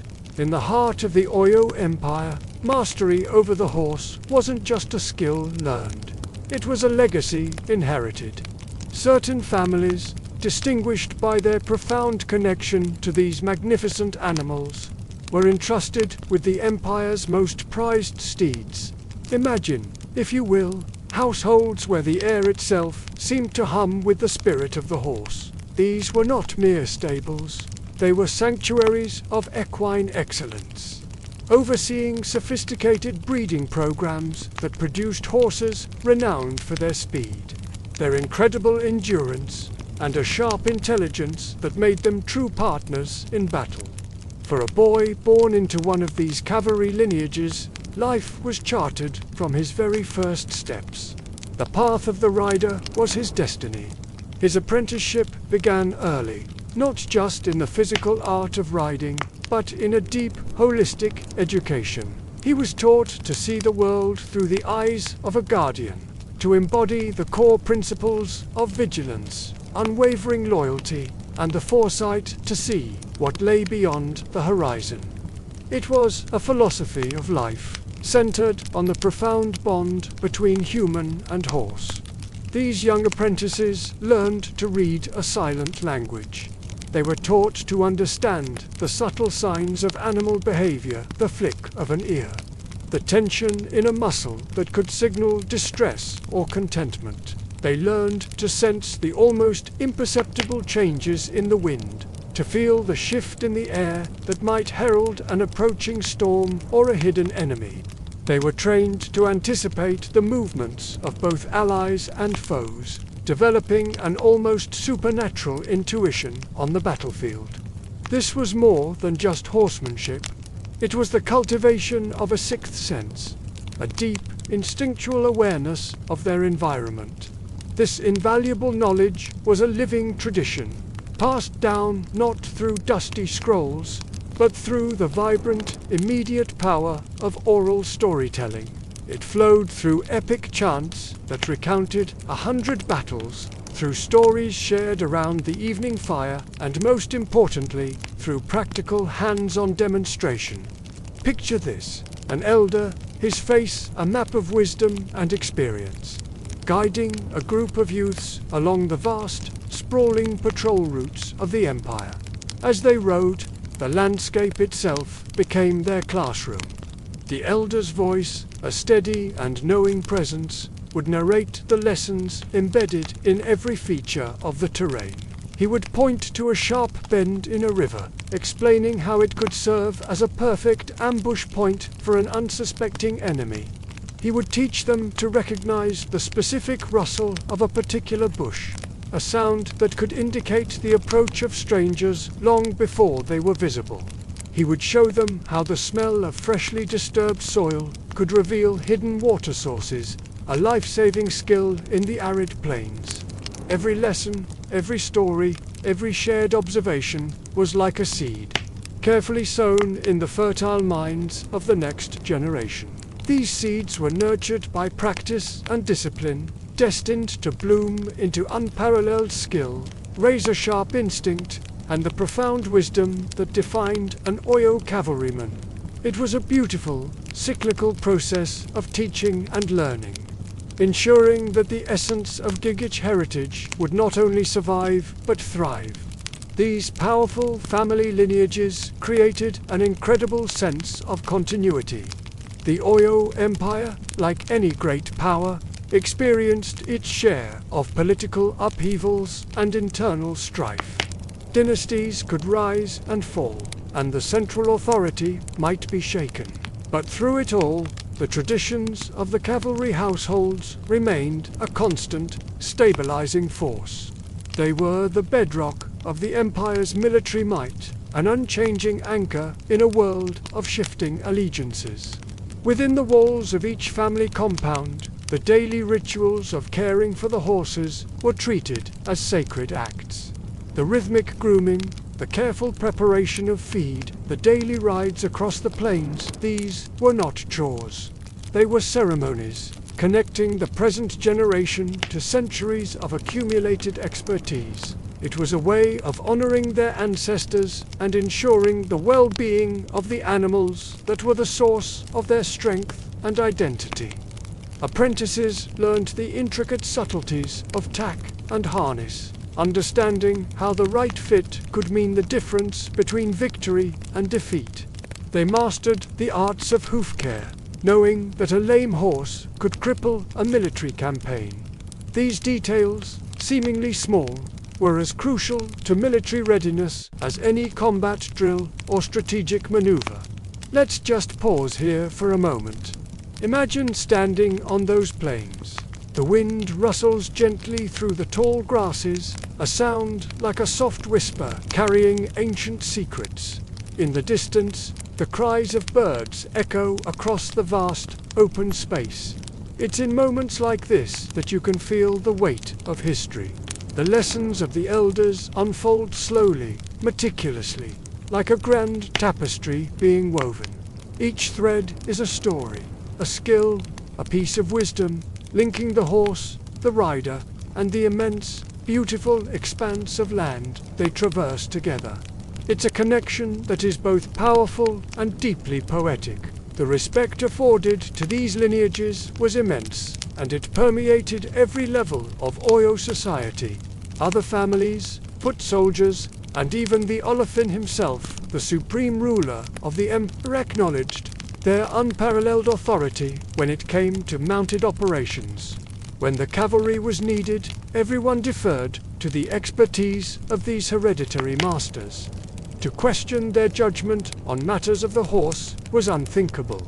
As young riders grew into their roles, they internalized the immense gravity of their heritage. This wasn't just a job or a duty, it was a sacred trust. To fail was not merely a personal disappointment. Failure to uphold the incredibly high standards of their line was seen as a stain on their ancestors and, by extension, a weakness in the empire itself. Every rider carried the weight of his family's honor and the security of the Oyo state on his shoulders. This profound sense of responsibility forged warriors of exceptional character and commitment. This system of hereditary knowledge had a profound effect on the military culture of Oyo. It fostered a deep-seated rivalry and pride between the different cavalry households. Each family sought to outdo the others, not through conflict but through excellence. They competed to breed the fastest horses, to train the most skilled riders, and to perfect the most effective battlefield tactics. This friendly but intense competition acted as a powerful engine for innovation, constantly pushing the boundaries of what was possible in mounted warfare. The stories of legendary riders and their equally legendary mounts became the folk tales of the empire, shared in every village and city. These were tales of impossible bravery, of riders who could communicate with their horses without a single word, of charges that turned the tide of desperate battles. These stories weren't just entertainment. They were educational tools, reinforcing the values of courage, skill, and the sacred bond between a warrior and his steed. They inspired the next generation to dream of adding their own names to this illustrious roll of heroes. The family structure also provided a built-in support system. Riders trained together, fought together, and cared for one another's families. This created an unbreakable sense of camaraderie and trust, a brotherhood forged in the shared experiences of training, patrol, and the crucible of combat. A rider knew that the man to his left and the man to his right were not just fellow soldiers, but brothers bound by blood, tradition, and a shared oath to protect the empire. This cohesion made the Oyo cavalry an incredibly formidable and resilient fighting force. The women in these households also played a vital, though often unsung, role. They were the keepers of the lineage's history, the oral historians who memorized the vast genealogies of both the family and their prized horses. They were often skilled herbalists, preparing traditional medicines and poultices to keep the animals healthy and strong. They managed the logistics of the household, ensuring that the supply of grain, fodder, and equipment was always sufficient. They were the backbone of the system, providing the stability and support that allowed the men to focus on their military duties. The strength of the Oyo cavalry was, in truth, the strength of the Oyo family. Think about the psychological impact of this upbringing. From birth, you are told that you are part of something greater than yourself. You are the latest link in an unbroken chain stretching back through generations. Your purpose is clear. Your path is set. This instills a profound sense of identity and confidence. It eliminates the doubt and uncertainty that can plague a young soldier. You are not just a man on a horse. You are the living embodiment of a legacy, a tradition of excellence. This mindset, this deep, unshakable belief in oneself and one's heritage, was perhaps the Oyo cavalry's most potent weapon. The training was a lifelong journey. It didn't end when a boy became a man. Even the most seasoned veterans continued to learn, to refine their skills, and to pass their wisdom on to the next generation. The cycle was perpetual. An apprentice became a rider became a veteran, and a veteran became an elder, guiding the youth along the same paths he had once traveled. It was a system that ensured knowledge was never lost, only deepened and enriched with the experience of each successive generation. This deep integration of family, tradition, and military function is a hallmark of many of the world's most successful historical warrior cultures. In Oyo, it reached a level of sophistication and effectiveness that was truly remarkable. The cavalry was more than just a branch of the army. It was the vibrant, beating heart of the Empire's power, a living testament to the idea that true strength is built on a foundation of heritage, knowledge, and an unbreakable bond between humans and the natural world. Hey everyone! Welcome back to our journey into the heart of the Oyo Empire. In our last episode, we talked about the rise of the cavalry and how it transformed the military landscape. But the story doesn't end on the battlefield. Today, we're diving deep into the world of the Iko-Ikowi, the elite cavalry nobles whose power shaped the very fabric of Oyo society. The power of these elite cavalrymen extended far beyond their incredible skill on horseback. Owning an exceptional horse wasn't just about having a fast ride. It was a powerful statement of status, wealth, and influence. Think of it like owning a fleet of luxury cars and a private jet today, all rolled into one magnificent animal. These riders were the Alistars of the Oyo Empire. They weren't just soldiers, they were commanders, diplomats, and administrators.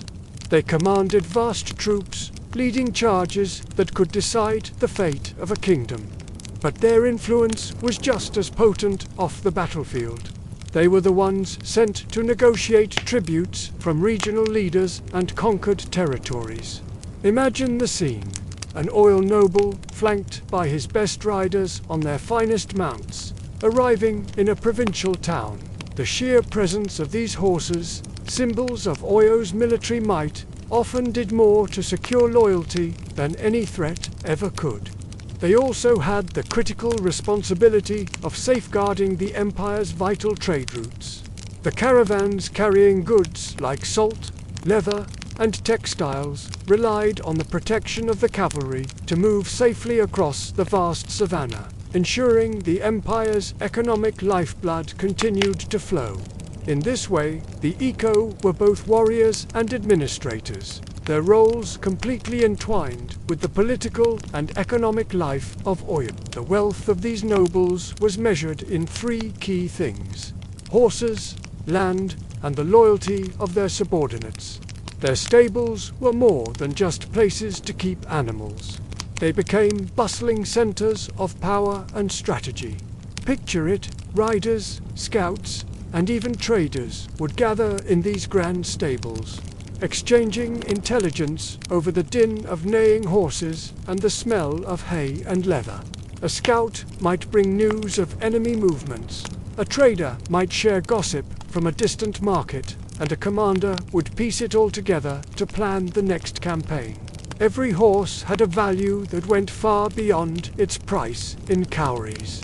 It was a living asset, a crucial participant in military campaigns, and a powerful symbol of familial honor and legacy. A noble's reputation was directly tied to the quality and number of horses in his stable. But it wasn't just about having the horses. It was about how you presented them. Ritual and ceremony were everything. These events reinforced the prestige of the cavalry nobles and the entire social hierarchy of the empire. Imagine the grand ceremonial rides before the Olafin, the king himself. The nobles would parade their best mounts, adorned in elaborate gear, their movements precise and coordinated. This was a public declaration of loyalty and a display of the military power at the king's disposal. The selection of a mount for battle was itself a solemn ritual. A rider and his horse had to have a deep connection, an almost telepathic understanding. This bond was forged through years of training and was believed to be crucial for success and survival in combat. And then there were the festivals, where displays of breathtaking horsemanship would captivate the public.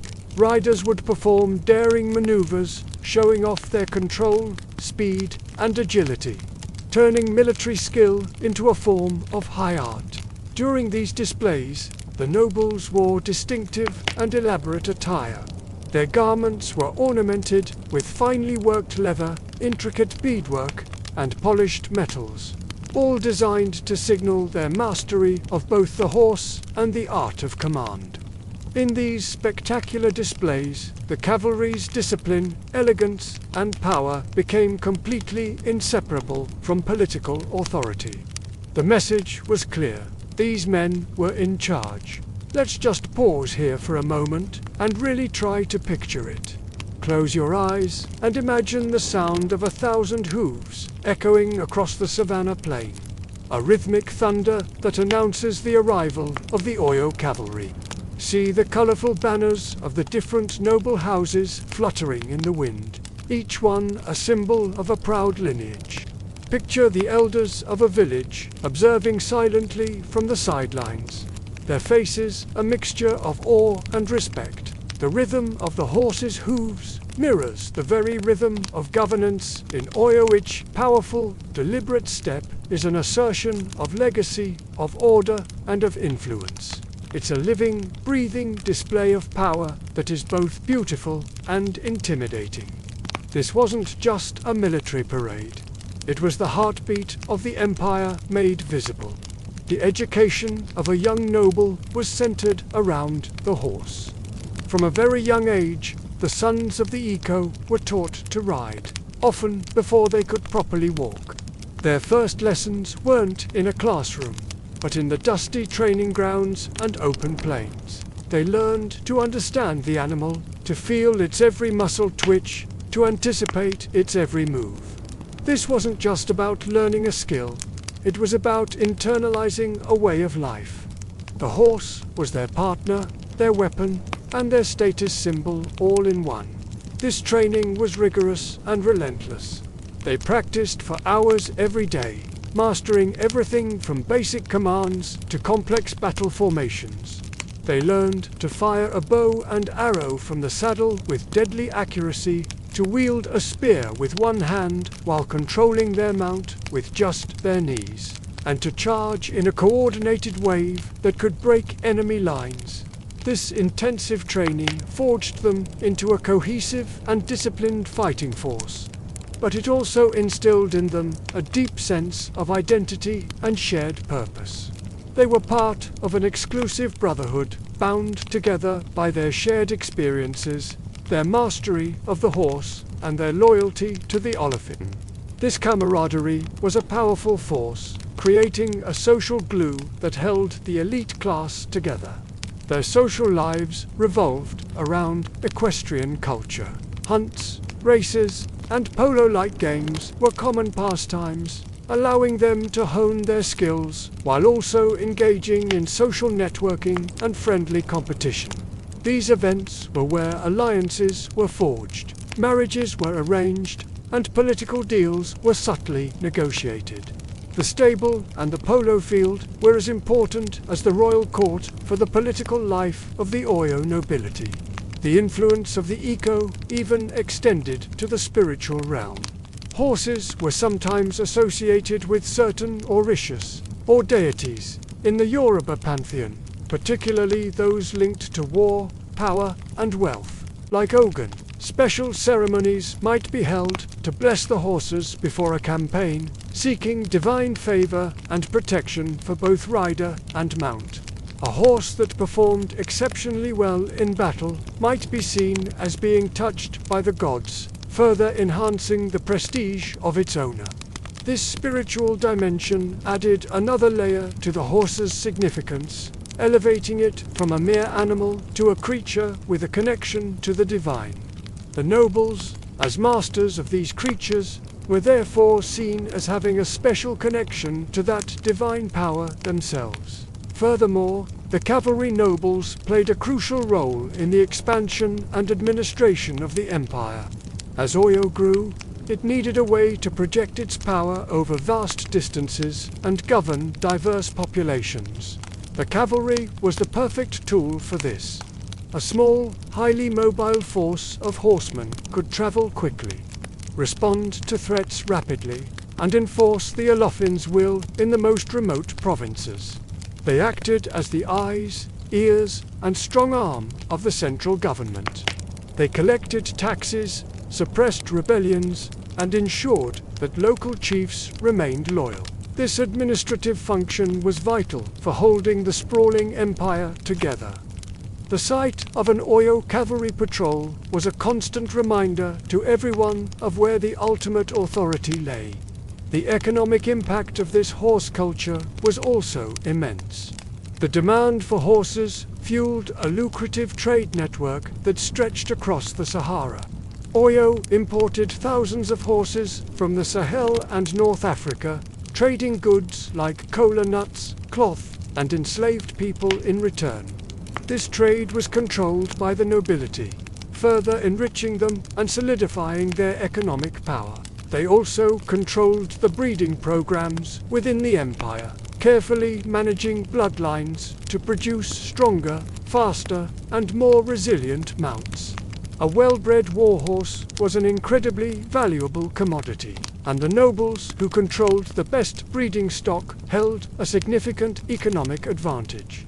Their wealth wasn't static.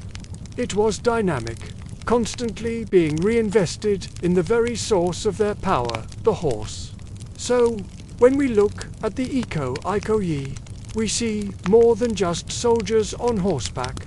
We see a complex and powerful class of nobles whose identity was completely fused with the horse. They were military commanders, political administrators, economic powerhouses, and cultural icons. Their stables were centers of strategy. Their festivals were displays of power. And their very presence on the plains was a symbol of the Oyo Empire's dominance. The hoofbeats of their horses were the pulse of an empire at its peak, a sound that signified power, order, and an enduring legacy. The story of the Oyo cavalry is a powerful reminder that sometimes the history of an empire can be written not just in ink, but in the thundering hoofprints left upon the earth. For centuries, the thundering hooves of the Oyo cavalry were the heartbeat of an empire. But how do we know their stories today? How did their tales of bravery and tactical genius survive without sprawling libraries of written texts? The answer is as powerful and enduring as the horsemen themselves. It lies in the spoken word. The stories of Oyo's elite riders weren't carved in stone or written on parchment. They were woven into the very fabric of the culture. They were preserved in rich oral histories, passed down from one generation to the next. Imagine sitting around a fire as an elder recounts a great battle, their voice rising and falling with the drama of the charge. The exploits of these horsemen were captured in stirring chants that echoed through villages and in intricate praise poems known as Orik that immortalized their deeds. A rider's courage in the face of impossible odds, their cleverness in outsmarting a foe, or their strategic insight that turned the tide of a warthies weren't just facts. They became legends. They were stories that didn't just entertain, but also educated and inspired. They taught the young what it meant to be brave, loyal, and devoted to the Olefin and the Empire. This oral tradition was a living, breathing archive. It didn't require literacy to be accessed. It only required an eager ear and a willing heart. The legacy of a great cavalryman wasn't locked away in a dusty book. It was carried in the memories of his people, becoming a source of pride and a blueprint for future generations of warriors. Even today, in the 21st century, this connection to the past remains unbroken.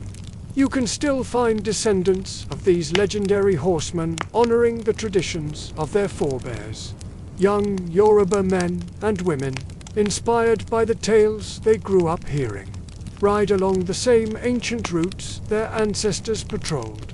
As the sun sets over the West African savanna, casting a golden glow on the landscape, you might see them, their silhouettes moving gracefully against the horizon. They are not just going for a ride. They are on a pilgrimage. They are tracing the footsteps, or rather, the hoofprints of history. They are connecting with a legacy that flows through their veins. Maintaining this legacy also involves preserving the very animals that made the cavalry so formidable. The breeding lines of the sturdy, resilient horses first established by their ancestors, are carefully maintained. These aren't just animals, they are living links to a glorious past, each one a testament to the deep understanding of horsemanship that was perfected over centuries. This is not just about nostalgia. It's about a profound respect for the skill, the knowledge, and the spirit of those who came before. It is a promise to keep their memory alive, not as a static relic, but as a vibrant, continuing tradition. But the legacy of the Oyo cavalry extends far beyond physical skill and horsemanship. It wasn't just about how to ride a horse or wield a spear. It was about the values that were forged in the saddle under the vast African sky. These were the core principles that defined not just a good soldier, but a good person. Patience was one of the first lessons. A horseman learned to wait for the perfect moment to strike, to conserve his and his horse's energy on long patrols. They understood that haste could lead to disaster, while patience could win the day. This wasn't a passive waiting. It was an active, alert state of readiness, a quiet confidence in their training and their strategy. Then there was discipline. The life of a cavalryman was one of rigorous routine and unwavering self-control. It meant waking before the sun, tending to their horses before themselves, and drilling for hours on end until every maneuver was second nature.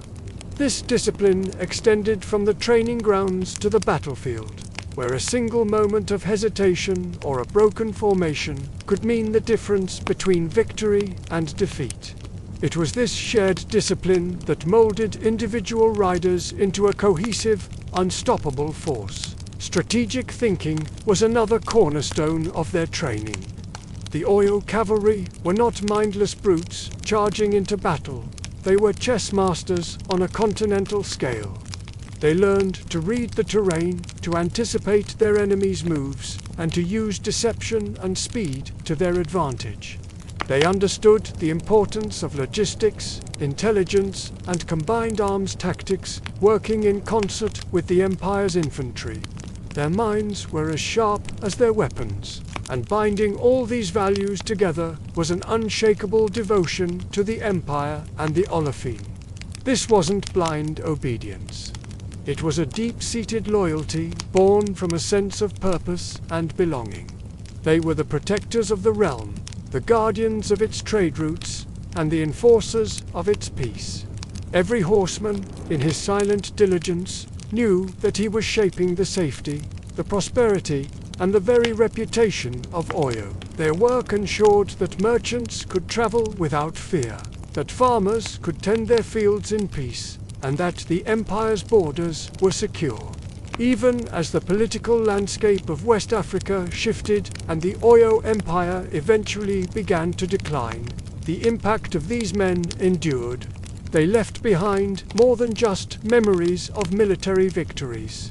They left an enduring mark on the culture itself, a legacy of equestrian excellence and moral responsibility.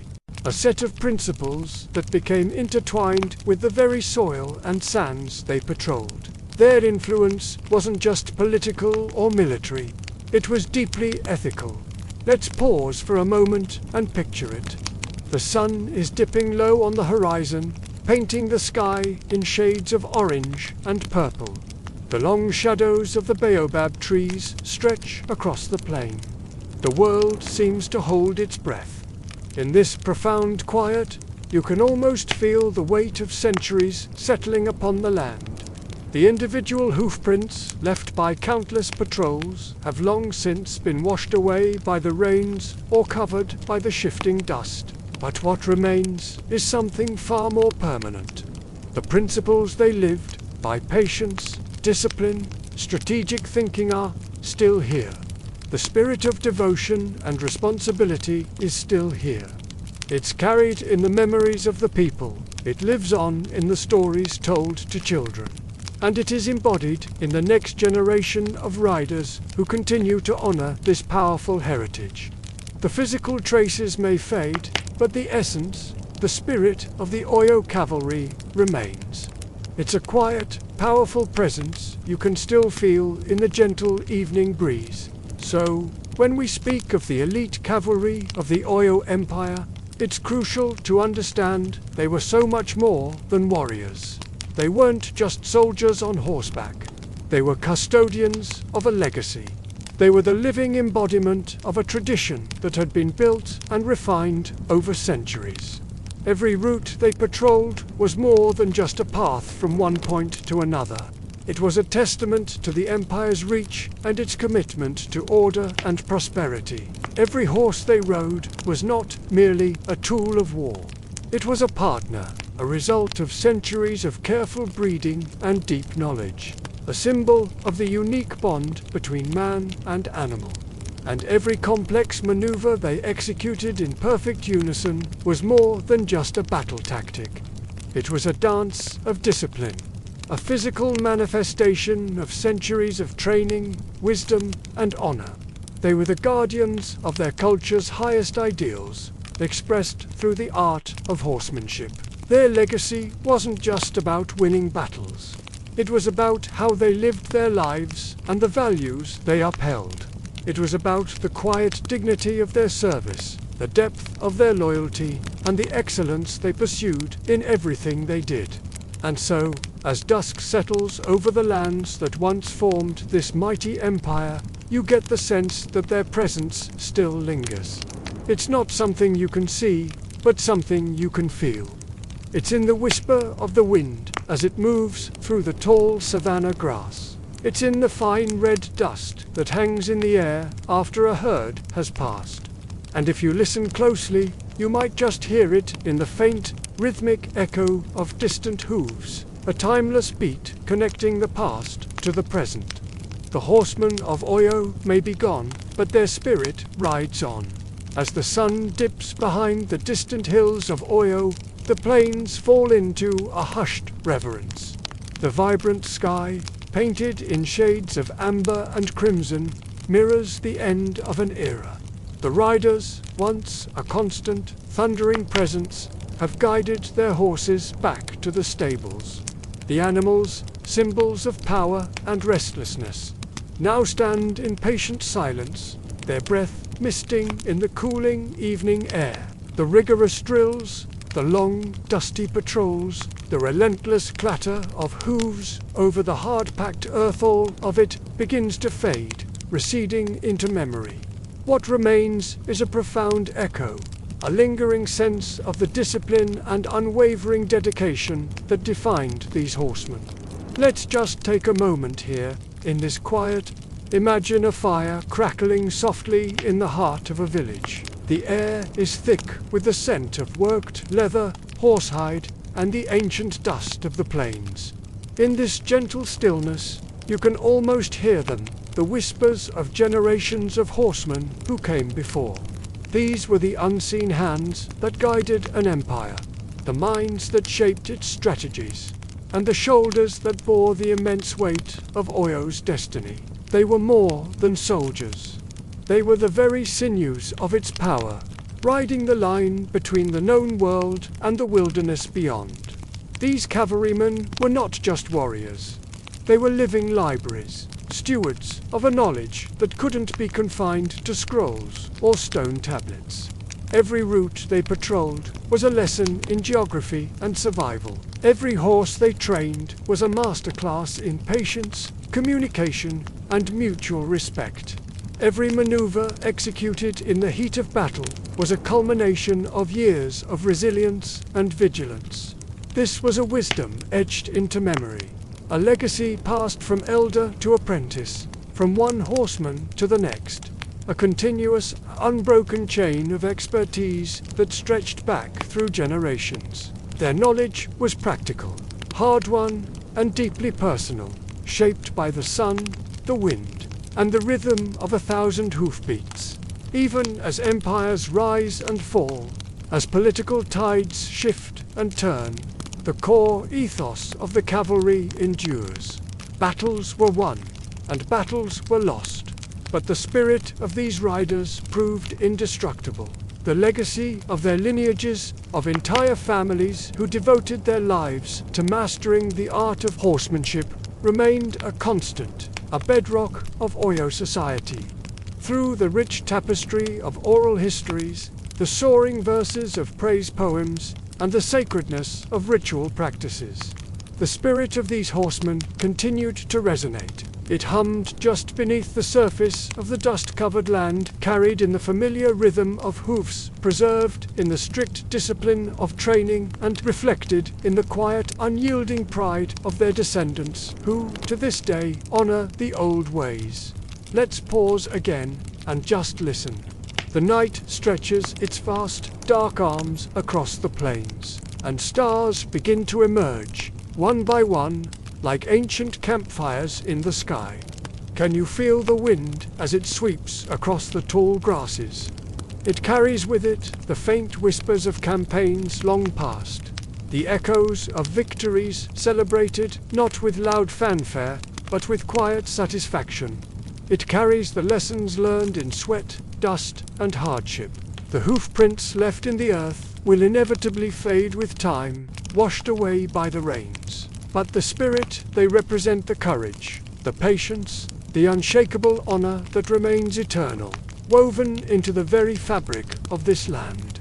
As we reflect on their formidable legacy, it's crucial to remember the human side of these legendary warriors. Think of their fears in the moments before a charge, their private doubts on a long, lonely patrol. Consider the powerful bonds forged with their comrades, a brotherhood built on shared risk and mutual reliance. And above all, think of the profound, almost mystical trust between a rider and their horse, a partnership where two beings moved and thought as one. Every single moment of their lives was a testament to resilience, an affirmation that true endurance is not merely a physical quality. It is a moral and spiritual fortitude, a quiet strength that holds firm against all odds. The Oyo Empire was held together not just by grand strategy and brute strength, but by the silent, ever-present vigilance of those who rode the frontiers, unseen but always watching. The very sands of Oyo remember them. The dust, baked by the sun and cooled by the moon, holds their stories. It holds their laughter around a campfire, their silent moments of reflection under a canopy of stars. And though the empire itself has passed into the annals of history, the principles they embodied have not. Discipline, loyalty, honor, and a deep sense of careful guardianship. These are timeless virtues that remain with us. They are carried forward by the descendants who walk the same paths, who still feel a connection to the horses that graze on these plains, and who tell the same foundational stories under the vast, silent African sky.